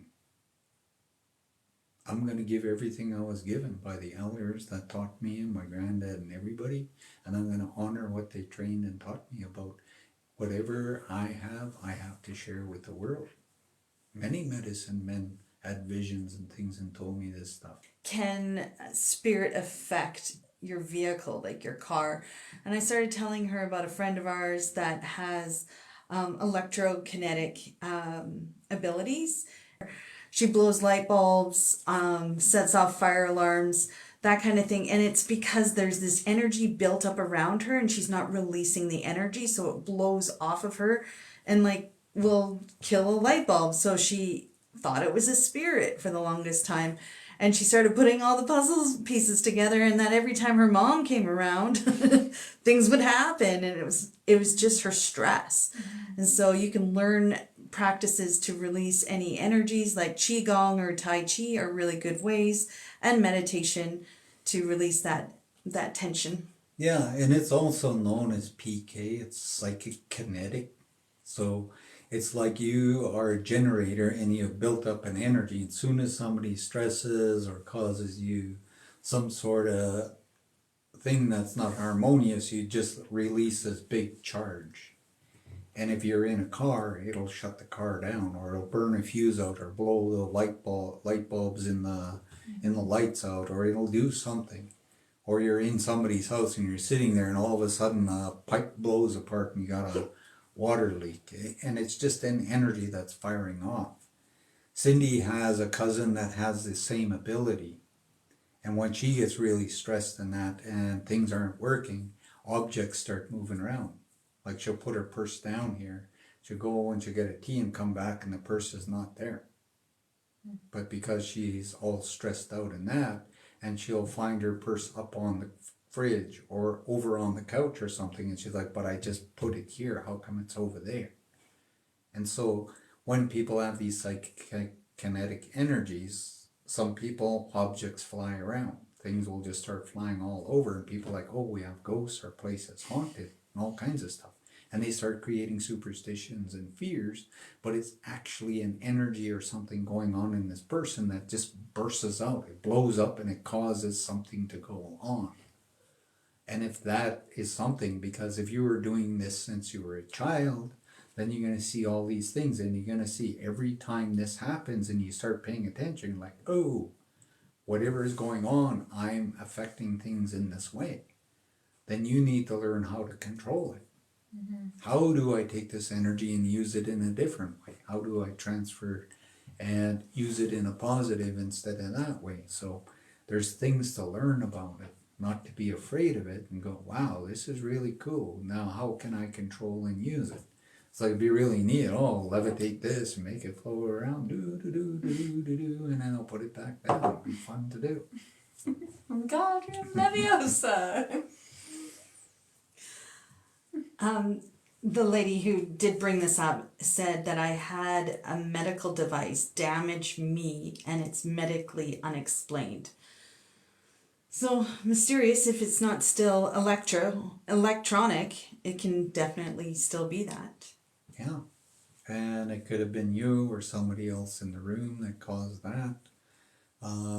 Maybe it was a faulty thing. Like I say, there's many factors that can cause that. Maybe there was a short in the wall or something that just had a power surge. Like I say, there's lots and lots of things in it. Like I say, it's investigating and learning about it all. But that happened to you and you contracted it with the universe. So what did it do? Did it change your life? Did it open you up? Did it do something? Did it activate something with you? Because that experience didn't happen for nothing. It's like people who get hit with lightning. They contracted that. And some people are still walking around after getting blasted by lightning, and all kinds of strange things have gone on since then. And some of them share their stories. Some people keep it to themselves. I seen one where a guy got hit by multiple lightning strikes over a period of years, and it changed and altered him in all kinds of ways. So we contract these things. Everything has a reason and a purpose, and the universe does this for a reason, and sometimes they'll do it ahead of time. Sometimes it causes you to have a death experience so you can bring in a new energy. And it alters and changes you in some ways. So, like I say, it's trying to learn about it and not just going into fear and superstition. A good resource to understand this is watching the Dead Files. It's on Detour or the channel network. Some you can find on YouTube. There's a link in our website of under the recommended resources. The Dead Files, if you watch them with the intent to learn from it, she talks about PK abilities and how best to manage that ability. And it's through energy practices like Qigong and Tai Chi. Yeah, because basically it's grounding. When you're grounding, then you can always let the energy move through you down into the earth. It doesn't have to fly off in different directions or go into an object like a light bulb and short it out and stuff like that. So, like I say, this is where it's a puzzle. And we all have different experiences. Everybody is different. And whatever went on in your life, the universe has an answer, and it can reveal it all to you. And like I say, maybe there's even a psychic or somebody that will tune in and be given by the universe to share everything around it. But it feels like it was meant to change your life in some way. And this went on for that reason. And like I say, if you let go of fears and that, and you start sitting and you start going, well, how has it affected me? Has it opened the door? Am I seeing things? And have I become aware of stuff? Or did I have a death experience? I crossed over and something came in and I'm meant to do something. Like there's many factors, and this is where I look at everything. I don't just jump to one thing right away and then just sort of be afraid and look at it from that point of view. It's like I like opening up things from every direction to try to find an answer.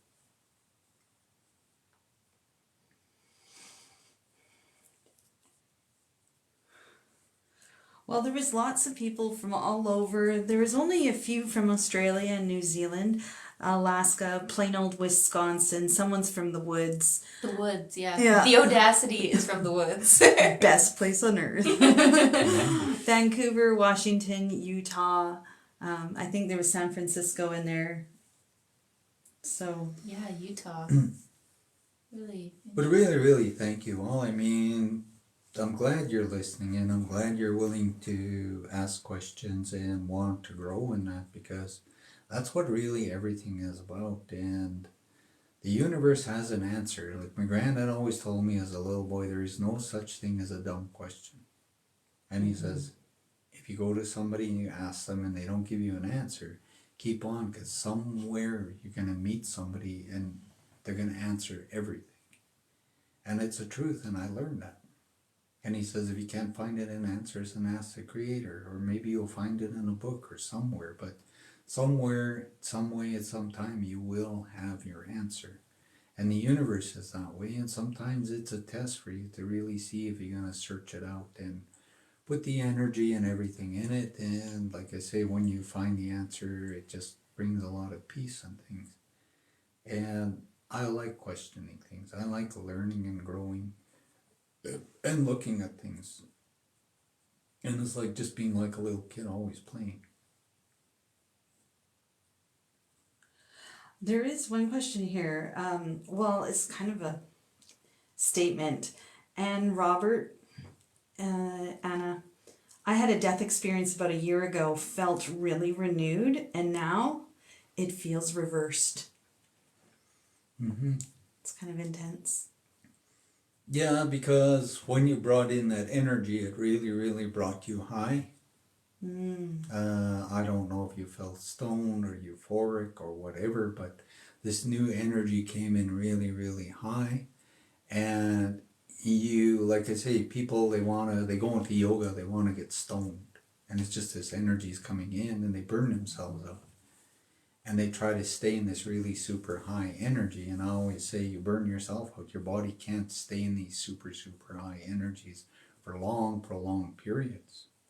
And you have to ask, well, what is this energy and what came in and what am I supposed to do with it all? She does say something further. I'm not really sure what to make of it, but I feel like somehow missed an opportunity without realizing it. No, you haven't missed anything. It's just that you got to realign and you got to start questioning it all, because you didn't question it and it's still there. You brought it in, it's yours. And you just got to talk to the universe and just say, well, this energy came in. What am I supposed to do with it? How do I activate it? What is it all about? And give the universe, let them know to bring this energy in and let it stay with you so you can actually work with it. Can you speak to light language? Do you have any thoughts or insights with what that is? Everything is light. Depending on how you slow it down, how it transforms, how it does this and that, everything, because when God created everything, he said, let there be light, and everything was light. And light transforms into anything and everything. It turns into colors, it turns into liquid, it turns into solids, it turns into planets, it turns into people, trees, or whatever. It's energy. And it is also a language. And when it comes in, I call it downloads. So I have these things come in me, and then when they open up, I just have all this awareness and knowledge. And when we speak, it's sound frequency here. So there's a vibration, comes off it. And then there's a higher octave that sort of changes it into sort of a Morse code. And then from Morse code, it goes up into a light frequency, which is sort of a really high vowel frequency. So whatever we're saying here, when it's received here, it's in one way, and then when it's received on a higher, it's in what is called a light code. And it actually has a different, like I say, if you're on real dense earth, you need this speaking.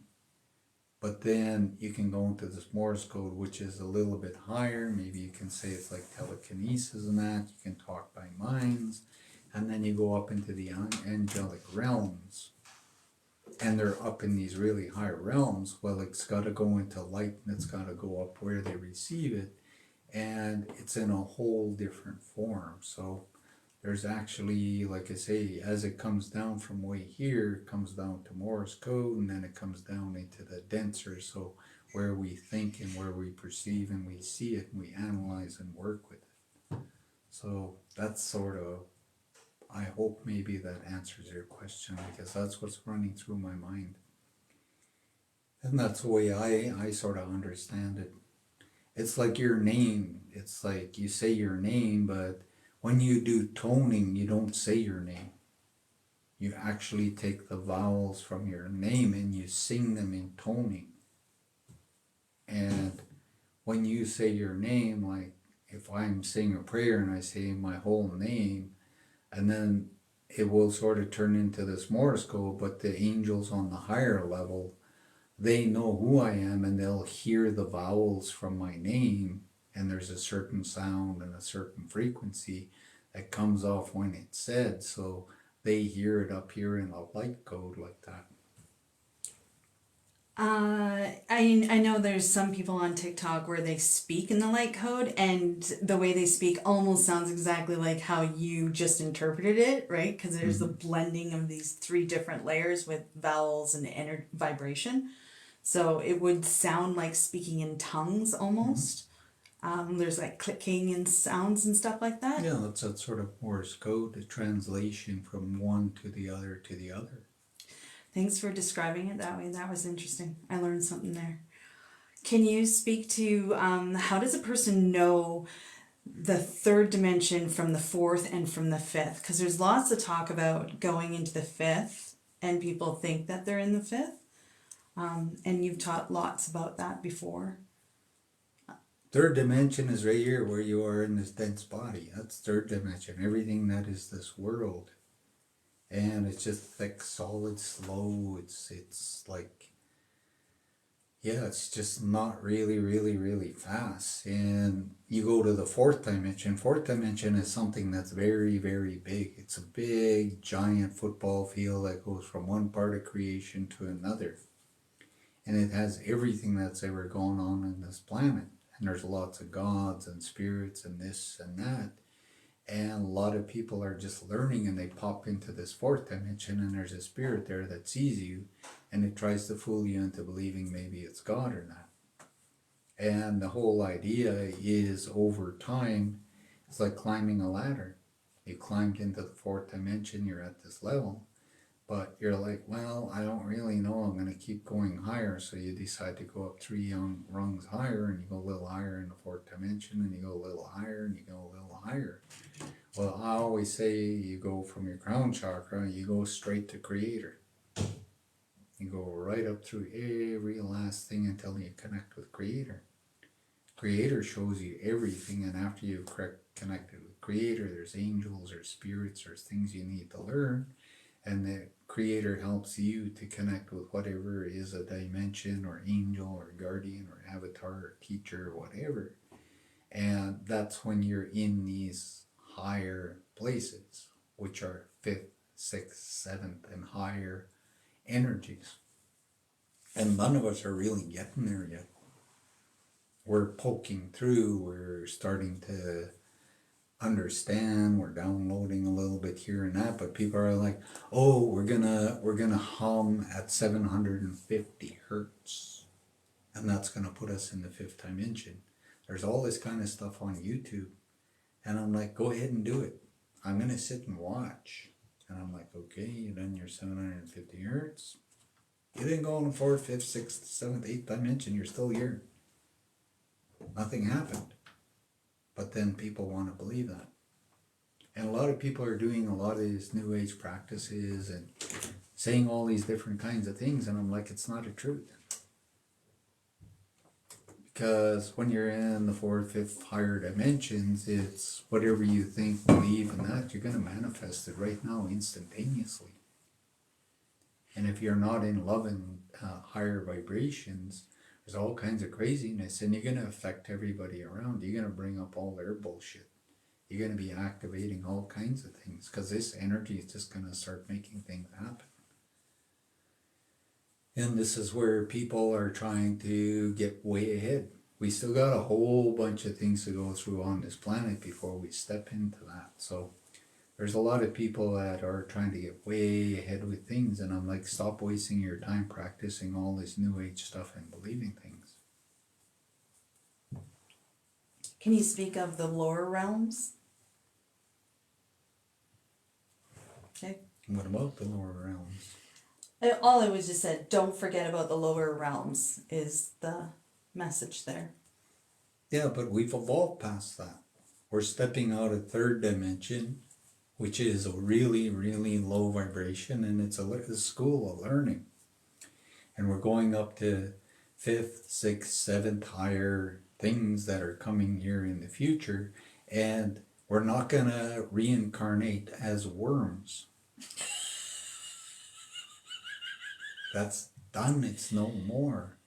In this higher realm, if you're manifesting instantaneously and you're living in love, there's no more need for the lower realms.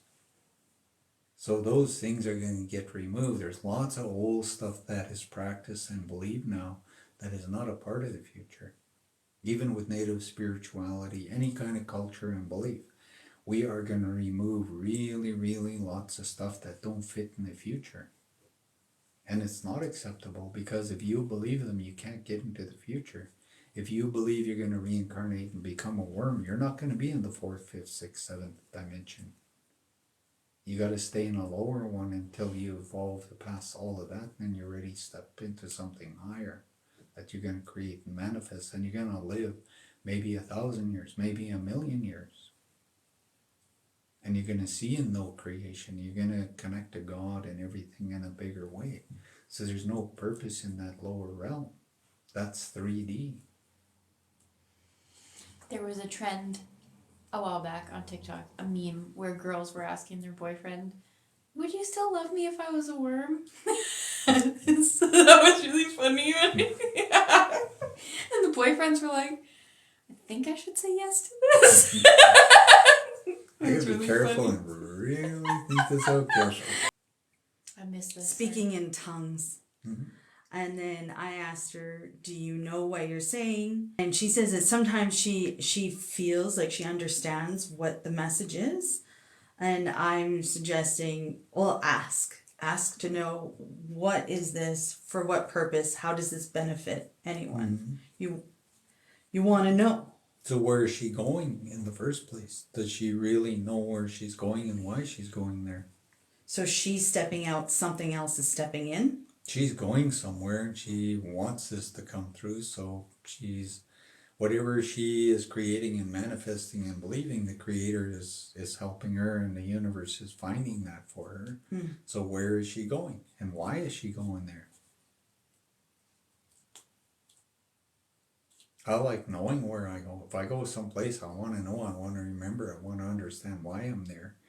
And if I'm told to speak in another language, I want to know what I'm saying before I speak it, because I want to know that whatever I'm doing is not a negative, and I want to be able to translate and tell everybody exactly what I'm saying, because God has no reason to deceive anybody, not the devil, not anyone. There's no purpose in it. Cool. I had a question come up recently, in myself, kind of talking about like the sacred. And can you speak about what the sacred is and why it's important to keep it that way? I don't know, it's like looking at your body, and your body is a temple. And you can have all kinds of different things in your body, and it's like, what do you really want in there? Because if your body is going to be a temple, then what kind of energy, what kinds of stuff, and what is the reference or meaning of sacred? Because depending on what kind of cultural and belief things you're following, the definition of sacred gets changed and altered and seen in different ways. And your chakras are very, very holy. They're the most sacred thing. They're all your past lives, they're all your future lives. They're your God source. They're every last thing. And it's like, what do you want inside yourself? If you're going to invite God, the creator, the universal being, to see through you, speak through you, and hear through you, then you want to be a vessel that's going to honor and allow that highest supporting life force that created everything to come through you. And it's like, how do you perceive that in the word sacred?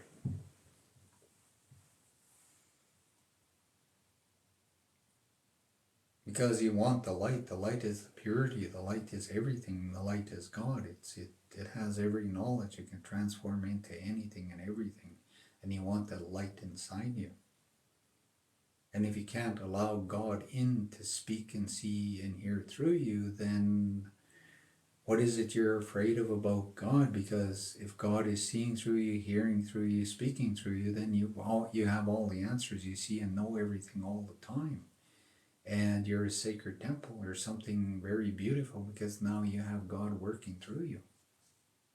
I think that's one of the biggest things. And understanding your chakras, it's like it has all the knowledge of your life, even a million lifetimes from now in the future. It has all the knowledge of that. What about people that ask for things all the time?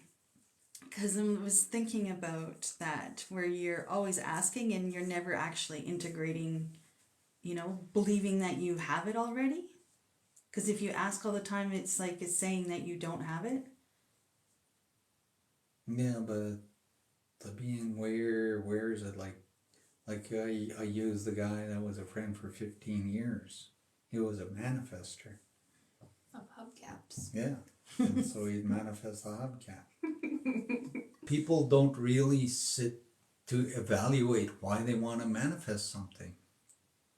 And there's things in this lifetime you put in your life and parameters, and you put certain restrictions to your angels that these were things you didn't need in this lifetime. But the world said this and everybody around you, so now you're going, I have to have it. And you're trying to force the universe, and you're trying to bully the universe around and say, well, I want to manifest this. So you're doing every last possible thing and it's not coming through. But can you really sit inside and really go, is this really a truth? Do I really need and want this? Like I say, there's something deeper inside yourself. Yep.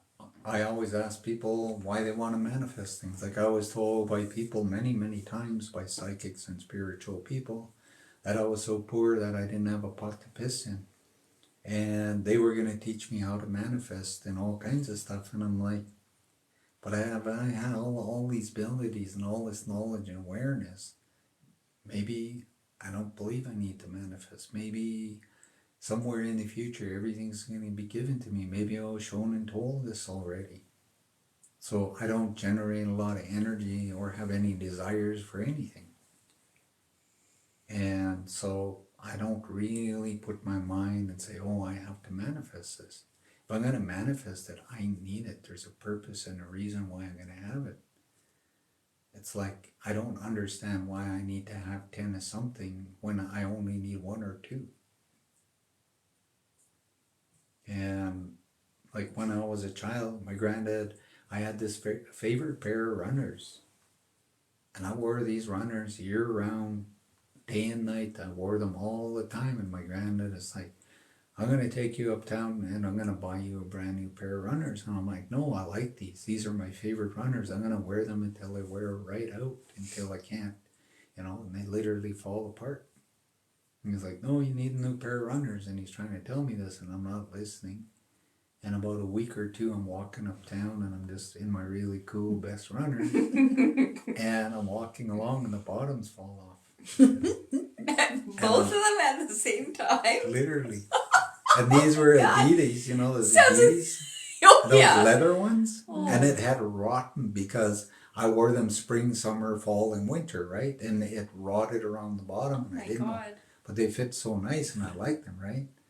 And they had rotted and I didn't realize, and I was walking and all of a sudden the leather couldn't hold and both the bottom soles came off.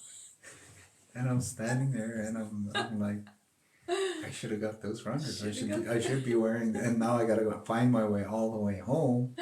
And I get home and I show my granddad, and I picked up the soles and I took them with me. I got home because I knew he was going to laugh at me. So I got home and I said, guess what? And I told my granddad, I says, look. And he just started laughing because sure enough, the bottoms fell off these runners. And so he went uptown, he bought me a brand new pair of runners and I put them on and I was very happy. But like I say, it's something I learned, but I didn't believe I needed another pair of runners and I didn't want him to buy it until I really needed it. Well, couple of weeks later, sure enough, I needed and one bought me a brand new pair of runners. Would you like to introduce the people who are newer here to the hubcap situation? Oh, I had this friend who was in my life for about 15 years, and he went to the other side camp. He's not here on the planet anymore, and every time I'd see him, he'd always tell me about, how he's a manifester and that, stuff like this. And he'd phone me up, and he lived in Edmonton, and we live in Penticton, and we're in two different provinces, and he'd phone me up and say, oh yeah, I just manifested 6 tickets to the theater. I'm like, why did you want to manifest 6 tickets to the theater? Oh, when you come to Alberta, I can take you to a movie. But I'm like, but what if I don't want to go to the movie? You haven't asked me yet, and I haven't agreed. Maybe that's not something I want to do. And so he was always doing this. He always wanted me to tell him he was a manifester. And I said, where do you get all that energy? How do you do all this? You got a future. And in the future, some of this energy you're manifesting and that, you might need to manifest a sandwich or something in the future. Maybe you got nothing and you're really hungry. And you got to take this energy and manifest this sandwich or something in the future. And one time he came to visit us. And on the way to visit us, he stopped by this one place and he went in there and he said he manifested a hubcap. One hubcap. And it was from a certain car and everything. And he's like, I've been looking for this for years and I knew it was in this place and I manifested. And he was so proud of this rusty old hubcap. And I'm just like, it doesn't make sense to me. Like, literally doesn't. And I went to Alberta and I went there because I had some work to do and stuff. And I went there and I stayed at his place.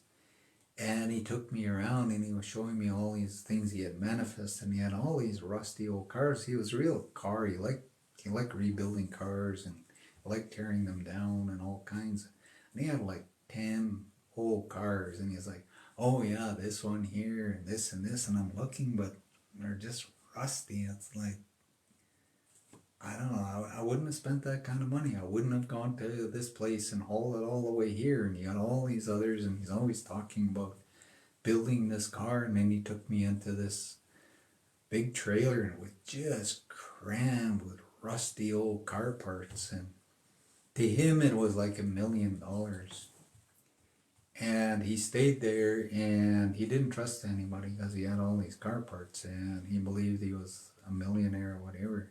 And he'd sit and he had this special polish and he would polish up all these things. But like I say, for him, the manifesting was really, really something, and he really wanted to prove that to me and things. And to me, it just never ever made any sense. And I don't really try to manifest. If it's really important, I'll pray, I'll ask the universe, and everything and things will come through. And if I really need it, it comes through pretty quickly. But with him, it was, I don't know, it was like an addiction or something. Yeah, it was just a lot of silliness attached to it all. And so we really, really find it funny because, I mean, and he showed me this piece of tin or aluminum or whatever it was, and to me it just didn't make sense. I'm like, it's just rusty metal. To him it was gold. Yeah, to him it was like gold bars. And he's holding it's like, this is a treasure. It's like I dove to the bottom of the ocean and I pulled up this gold bar. It's like, oh my God, you gotta worship this. He's trembling.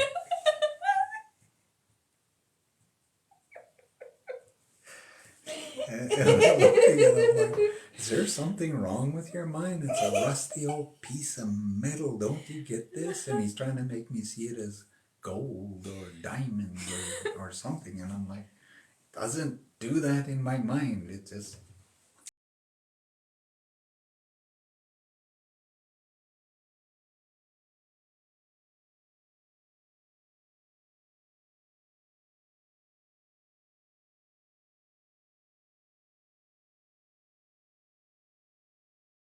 They just see it as gold, and it's just like, oh, I don't know, just doesn't make sense. There is a question, can you speak to how to release fear? Fear is a chemical response in the body. It's the brain creating something that makes the body feel a certain way. So there's lots and lots of techniques on YouTube. There's one, it's like you're in fear and then you tell yourself, look for something red. So instead of focusing on your fear, you start looking around and you look and look and look until you go, oh, there's a red thing. So you get to see the red thing and you go, well, look for something blue.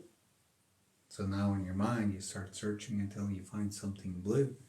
And if you do that for about 2 minutes, after you stop, you're going to find you're not afraid. You're going to find something has shifted. Because when you're not focusing on fear in that, your body is not creating this chemical stimulation that's making you feel really weird or afraid or whatever, or creating illusions in that. And I came across a book years ago because I was dealing with a lot of trauma from residential school and lots of stuff that I grew up and went through. And I would have flashbacks that would really, really scare me, and it sometimes would shut me right down or make me want to run away. And I got really, really mad, and I'm like, there's got to be a way of dealing with this. And I can't remember the name of the book. This was like so long ago. But I ended up coming across this book, and I brought it home and I read it. And in it, it says, when you're afraid and you're in these memories, close your eyes, grab a big giant bat, and start looking around in yourself for whatever is making you afraid. And when you find it, beat it up with this big club or this big bat. And it said, go down into your fingernails, go down into your toenails, go into every cell, go into your heart, go wherever, but go through your whole body looking for what this thing is making you afraid. So this one flashback came back, and I'm like, yeah, I'm not running from it. I close my eyes. I'm like, okay, I got this really big club. I got this club, so I want to find this thing. I'm really, really mad. I'm really, really tired of being afraid of this. And it's just a memory inside me. So I went through my whole body and cells, and then I stopped. And after I stopped and it came out, I wasn't afraid. That energy was gone. Something changed. And I was, whoa, this is something. This is something. And it's like in spirituality and life, and that you have to master your mind. Because your mind is one of the most beautiful machines. It's a chemistry factory. And it can create all kinds of chemistry and create all kinds of illusions, and it can affect your body. Because once it releases it, it goes right through your body to every cell from the top of your head to the bottom of your feet.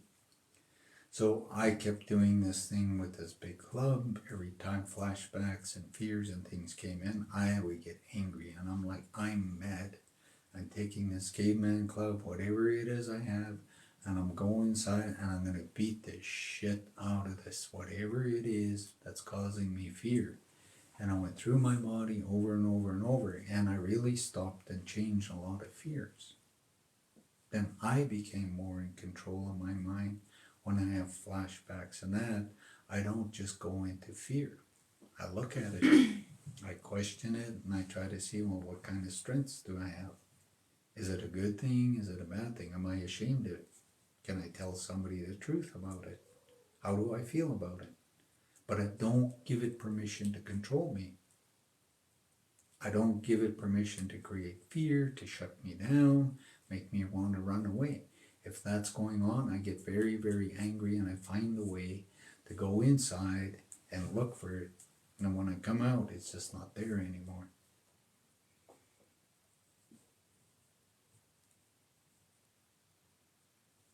Cool. Great answer. Just thinking how the cat sounds like it's a human knocking on the door. Let me in. So, yeah, your eagle feather was a gift to you, and you use it for doing healing work. Yeah, 14 years ago I did clearing for a guy from Alaska, and he had a lot of things going on in his life, and he came to this place I was at. We were having a get together. It was a bunch of spiritual people, and we all had different gifted people. There was a guy there talking about the economy, and we wanted to know about the future. And so we're all hanging out for the weekend at this place. This guy came down. He came to this place that he knew of, and we just happened to be there. And all this stuff was going on. He asked the person who owned the ranch if there was somebody around that could help him. And he pointed me out, and this guy came over and says, "Can you help me?" And I'm like, "I don't know." And he started talking, and all of a sudden I was like, "Oh shit, I think I got an answer here." So it says, "Well, let's go over here and I'll do what I can." And so I did a clearing on him and all kinds of stuff. And he left. And my guide said he's going to gift you something. So in the morning, we're all sitting around. We had a fire outside. And we're having breakfast and coffee and that. And I saw the guy, and he was coming. And he had his hand behind his back. And he says, "I have something for you. Just put out your hands like this." So I said, "Okay." And he had cardboard over this. And he says, "This is yours." And he dropped it in my hands, and it was this energy. And all of a sudden, I fell on my knees in the cardboard with this feather. And I was like, this energy was going through, and tears were coming out of my eyes and everything. And I was like, whoa. And I was just on my knees going, with all this energy. And I hadn't opened it. I didn't know it was an eagle feather in it. And he said it was his grandfather's, and his grandfather was a medicine man, but he traveled all over the world and he did teachings. And before he passed on, he gave this to him, the grandson. And because of what I did, this was the most precious the most precious thing he had, because it was from his grandfather. And because of the healing and everything he had, he gave me this. And I have used this for 14 years to help people heal through clearings and everything. And I asked the universe to work through it, the angels, guides, and everything, to release, to change energy, to help in whatever ways. So I allow the universe to come through, and I use this eagle feather in a way, and I allow things to go on. So that's where I ended up getting this eagle feather, and it's been with me for 14 years. And it's done a lot of amazing things and traveled a lot of places with me. Thank you. Mm-hmm. A lot of people are saying it's beautiful. Mm-hmm. Yeah. Thank you. Do you have any things that are popping into your mind that you want to talk about? What are you asking right now? What are your questions for the universe right now? I always have questions I do with the future. I've had many downloads and things, and I always ask whatever prophecies are going on, how it's going to change the world in that, and it's like, help me to connect and see it, because when I do that, I see the next things coming and the next things, and I sort of see a path and a journey. It's like, how do I help people? How do I support them? Because there's lots going to go on the earth. And the biggest thing is I pray for the Earth Mother, because she's going to change. She's birthing, she's getting ready. It's like she's going to bring a baby into the world. But the earth is sitting like this, but it's wobbling and all kinds of stuff. And it's going to tilt on its axis. And she's going to roll. But before she rolls in that, she's going to have all kinds of earthquakes. She's going to have volcanic eruptions. She's going to have all kinds of stuff. Because she needs to release energy. She needs to do things. And earthquakes open up, and it softens things, and it allows things to go on. So there's movement, and it's going to roll to a certain point. And so I say, pray for the Earth Mother. Ask God to bless her with more energy that she can use, because she needs to bring her energy up. She needs to do things. She needs to create and do all kinds of things, and we have to match her. So I say, pray for her. If she's going to have an earthquake, don't tell her not to have an earthquake, because she needs to have it. It's part of the way she is. It's like when it rains in places and there's floods. I'm like, she doesn't want the earth dry and rock hard, because if she was to flip and she was to have something, it's going to tear everything apart. So some places she's putting a lot of water and she's trying to get water in the ground, so it's like a sponge. It can stretch really far and it can move around, then it can shrink back down. So the Earth Mother knows what she's doing. And there's a lot of times people ask me if I can pray and this and that, and I always say I don't interfere with the Earth Mother or nature or anything, even when there's fires, because there are trees in areas that know that area is going to sink down under, it's going to get buried, and that some of these trees want to leave the planet. So some places are deforesting and they're doing all kinds of stuff, but the trees and the Creator and the Earth Mother are making it happen. So I don't try to interfere with things. And the natives we believe everything has a reason and a purpose, and there's cycles and all kinds of stuff, but the Earth Mother needs to release really lots of things because she needs the energy. And there's way too many things on the planet that is consuming and using energy. She's got to support it all. So somewhere she needs energy too, because she's always giving, she's always doing things. So I always say pray for her. Give her permission to do these things. I always tell her, go ahead and do it. Because when it's all over and done, I'm going to be in the future and we don't have to worry about it. Now we can rebuild the earth. We can do all kinds of things.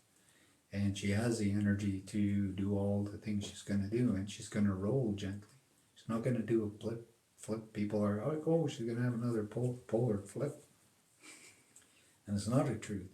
She's moving more and more closer to the sun. She's been spinning for millions and billions of years.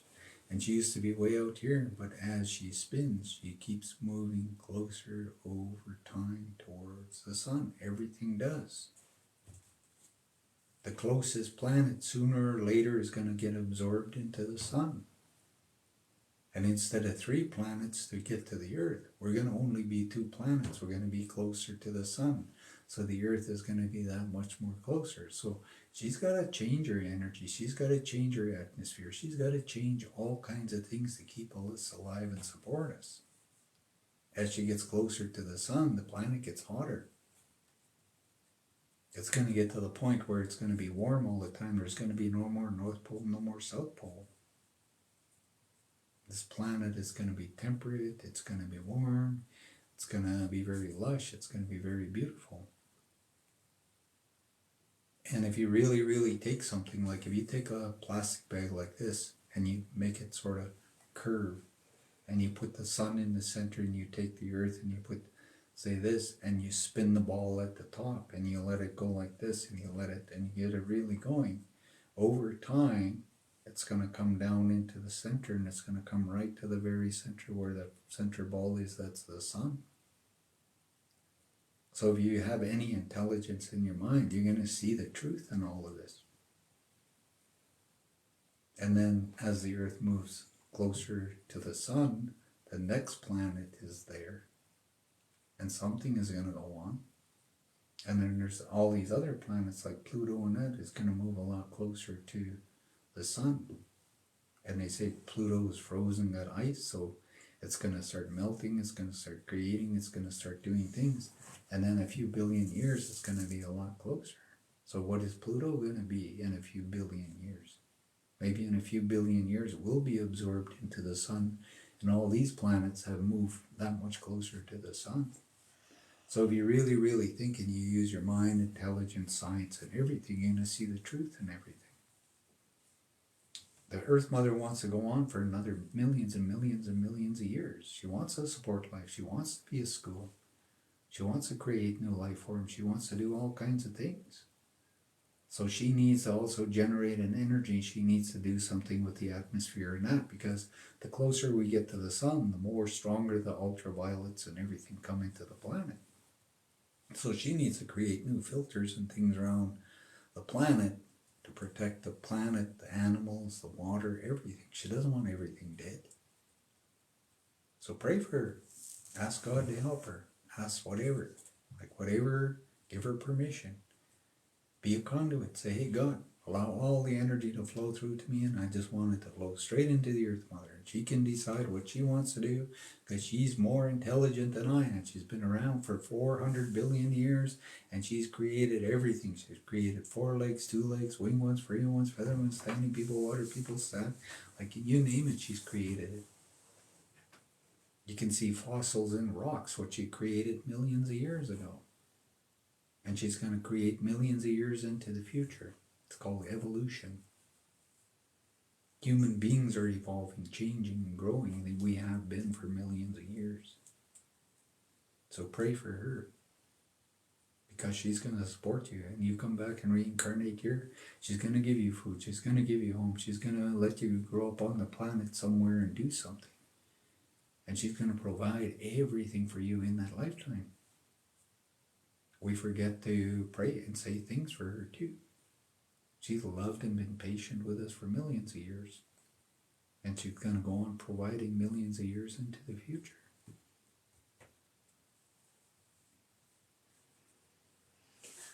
It's getting kind of late on our end. How you feeling? Sort of. Yeah, there were some police in the comments, just so you know, as far as energy-wise. Yeah. Do you want to speak to stealing energy? It's a really important topic. No one on here has asked. I'm kind of bringing it up because I hear about it quite often from you in our world. And what about it? How do people steal energy from another person?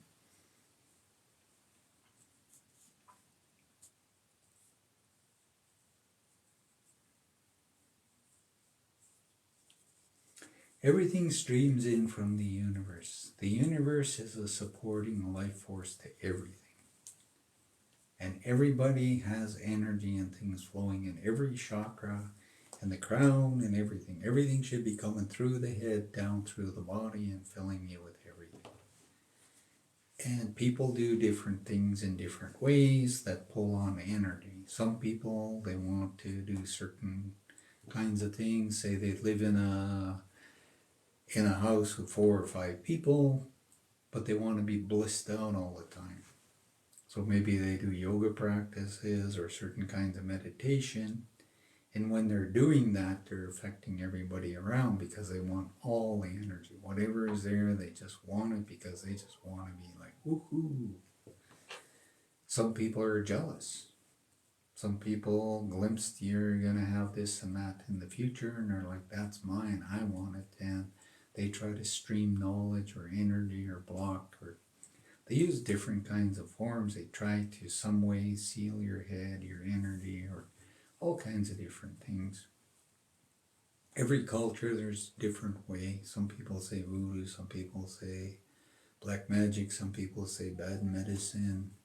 Energy is energy, and whatever you're thinking, it's thinking you're like taking a blanket and wrapping it around somebody, or a piece of plastic. The person is sitting there, they're unaware of this plastic, but it's all around them. And this energy from the universe is pouring, and it's just pouring down around, but it's not going in them. That person doesn't know it. But somebody like you or whoever comes over and pulls that plastic off. All of a sudden, they're like, whoa, what was that, man? That feel good. Like, why did that happen? How come that hasn't happened? And like I say, you become aware of this. And this is what your guides, angels, and that they're supposed to protect. You're supposed to ask them to fill your room while you're sleeping, because it's their job to take care of your body. Because once you go to sleep, you're going to get out of your body and astral travel and go dream time, or you're going to look into the future, or you're going to manifest and create something. So there are beings around you that do those sorts of things. But you're here on the planet and you have past lives. Some of it you were a real asshole. Sometimes you do really bad things to people and all kinds of stuff. So part of the karma in this lifetime is sometimes you got to put up with silly people's things, and they do all kinds of stuff, and you just keep walking through it till it all ends, and then they move out of your life and they're not there. You don't worry about it. It's just something that needs to play out. Eventually that person burns out. The universe says, okay, everything is done now. They move on that direction. You go in a different direction. Some people, like my friend, who like manifesting hubcaps and that. He was in my life for 15 years.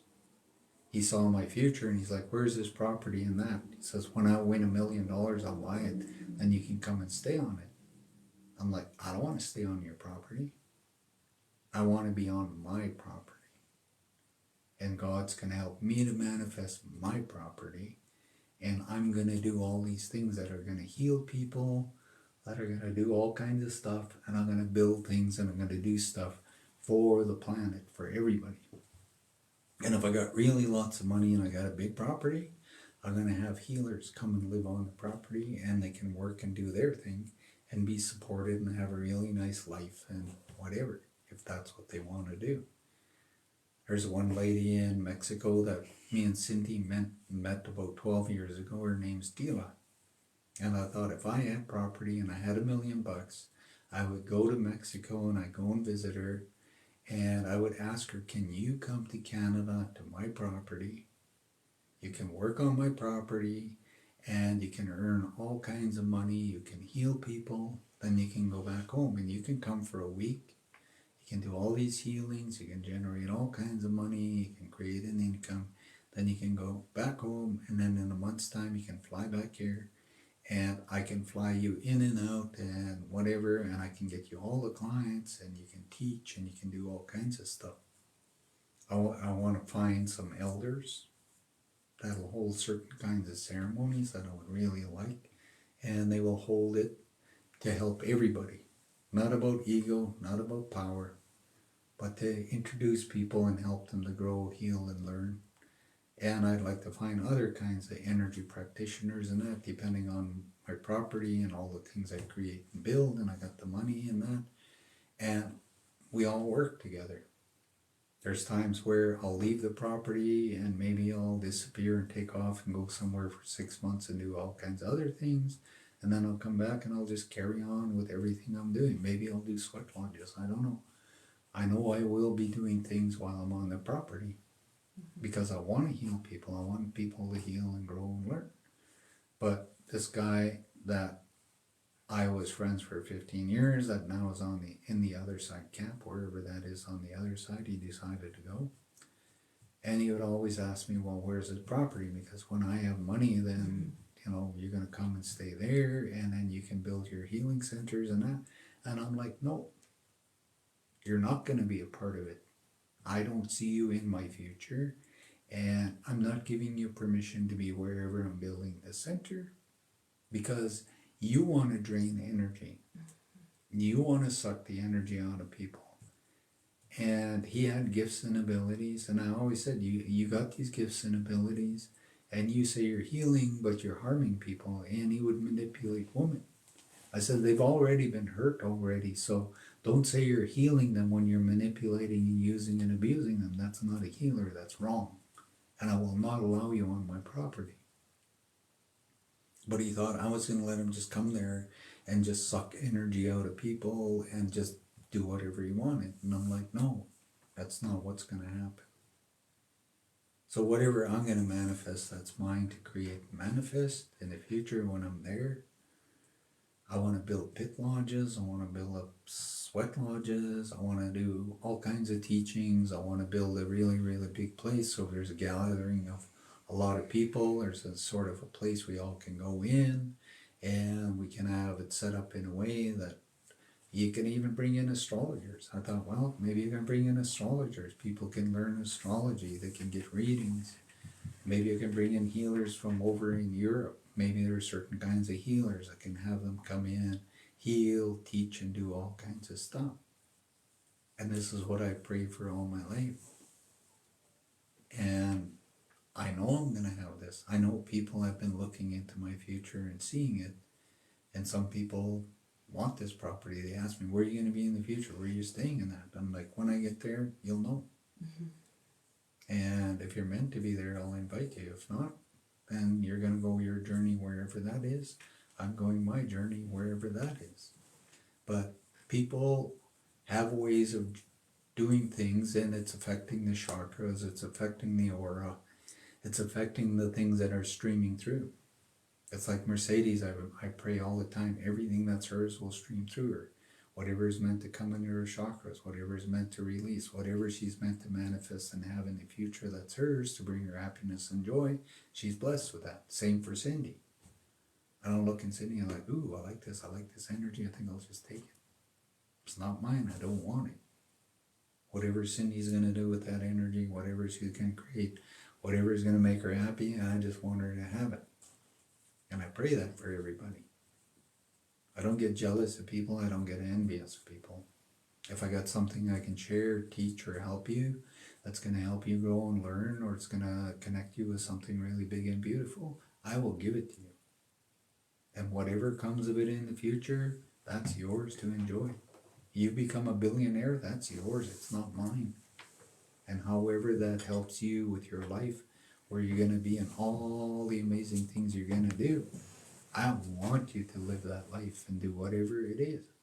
And if I never see you again, doesn't matter to me. I'm going to carry on living.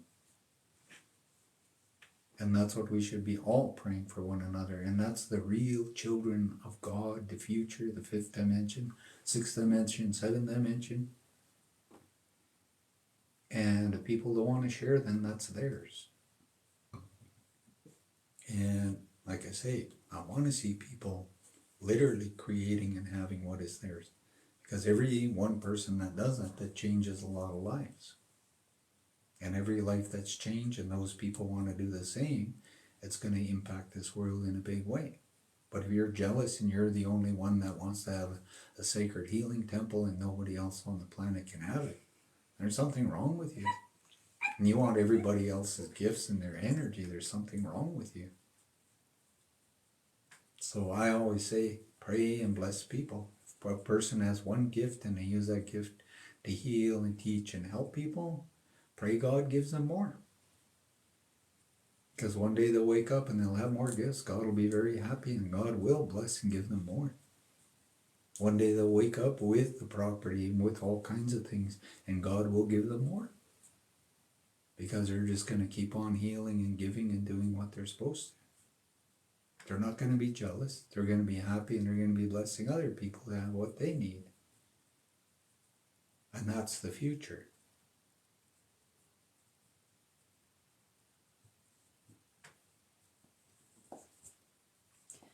And see how the universe and all these things fit together, and they're all different spiritual beliefs, and they're part of the future, part of the past, and all kinds of amazing things. And somewhere when we get into the future, we're all going to celebrate, and we're going to live in something very beautiful. And if you really think about the Earth Mother, how many people are praying for the Earth Mother?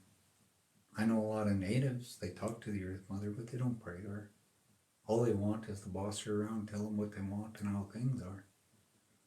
Sometimes we got to let the Earth Mother, because she's been doing everything for us, and we got to find a way to thank her. We need to want to be there and working and walking along with her and being a part of this change. The guy who talked about the Tetris said, "Thank you, Joe, means the universe to me." Yeah, very cool. I really love the way you shared that. It was, amazing, because you sat in for 2 hours and it really did something for you, and this was the way you're sharing, and I really like that, because the person can look at it and see and learn really lots from it. Mm-hmm. And that shows there's something bigger inside you, and the universe is going to do a lot of things, and if you really, really want it, and you're going to do a lot, you're going to be a part of the future, be open to receiving. Stop worrying if it's coming from God or aliens or here and there, and just whoever I'm meant to become, God is going to make me that. Whatever knowledge, whatever it is I'm going to share and work with on this planet, the universe will bring it to you, and you're going to do all kinds of amazing things. So thank you for honoring and sitting there and listening and everything else and allowing yourself to grow. You deserve good things.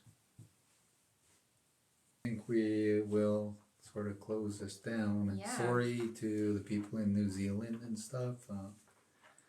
Here it is midnight, and like I say, we've been at this for a few hours. For a minute, yeah.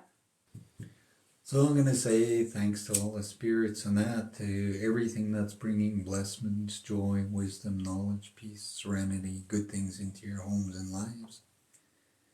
for all the spirits that came in and looked at everything to assist us in every way, the ones that wanted to channel and share messages or bring in healing and betterment. And so let's call in the Creator, the great mystery, the universal Sun, the life-supporting thing that's been there since the beginning of time. And I thank you for today and for these 2 TikTok sessions, for all the blessings you're bringing into people's lives, all the healings, the changings.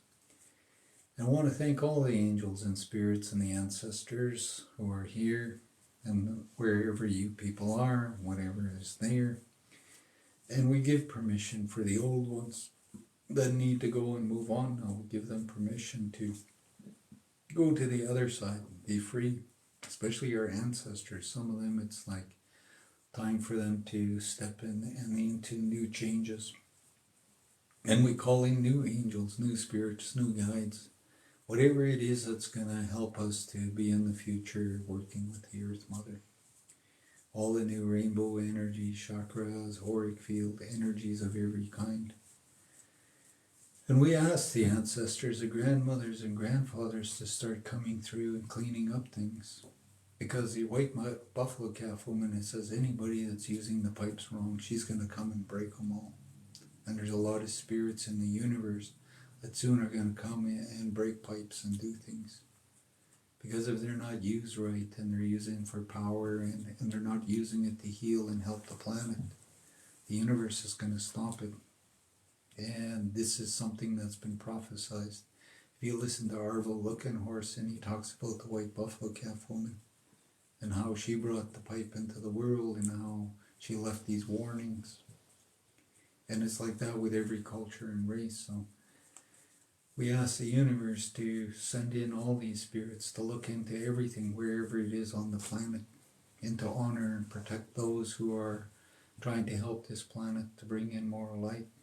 And the ones who are going to be given things from elders from other cultures and that when they take their knowledge that's been given to them to share with the world, that they don't fear if somebody says it's appropriation or anything like that.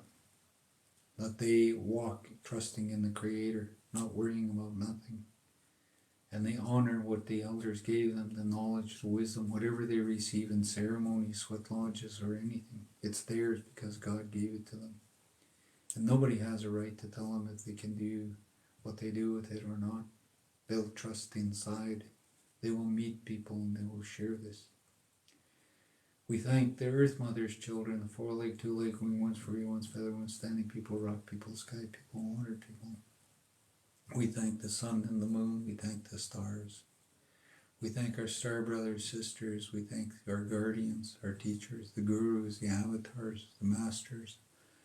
We thank all the different beings on every kind of level. We thank the future angels, spirit guides, teachers, healers, energies that are going to support and be with us.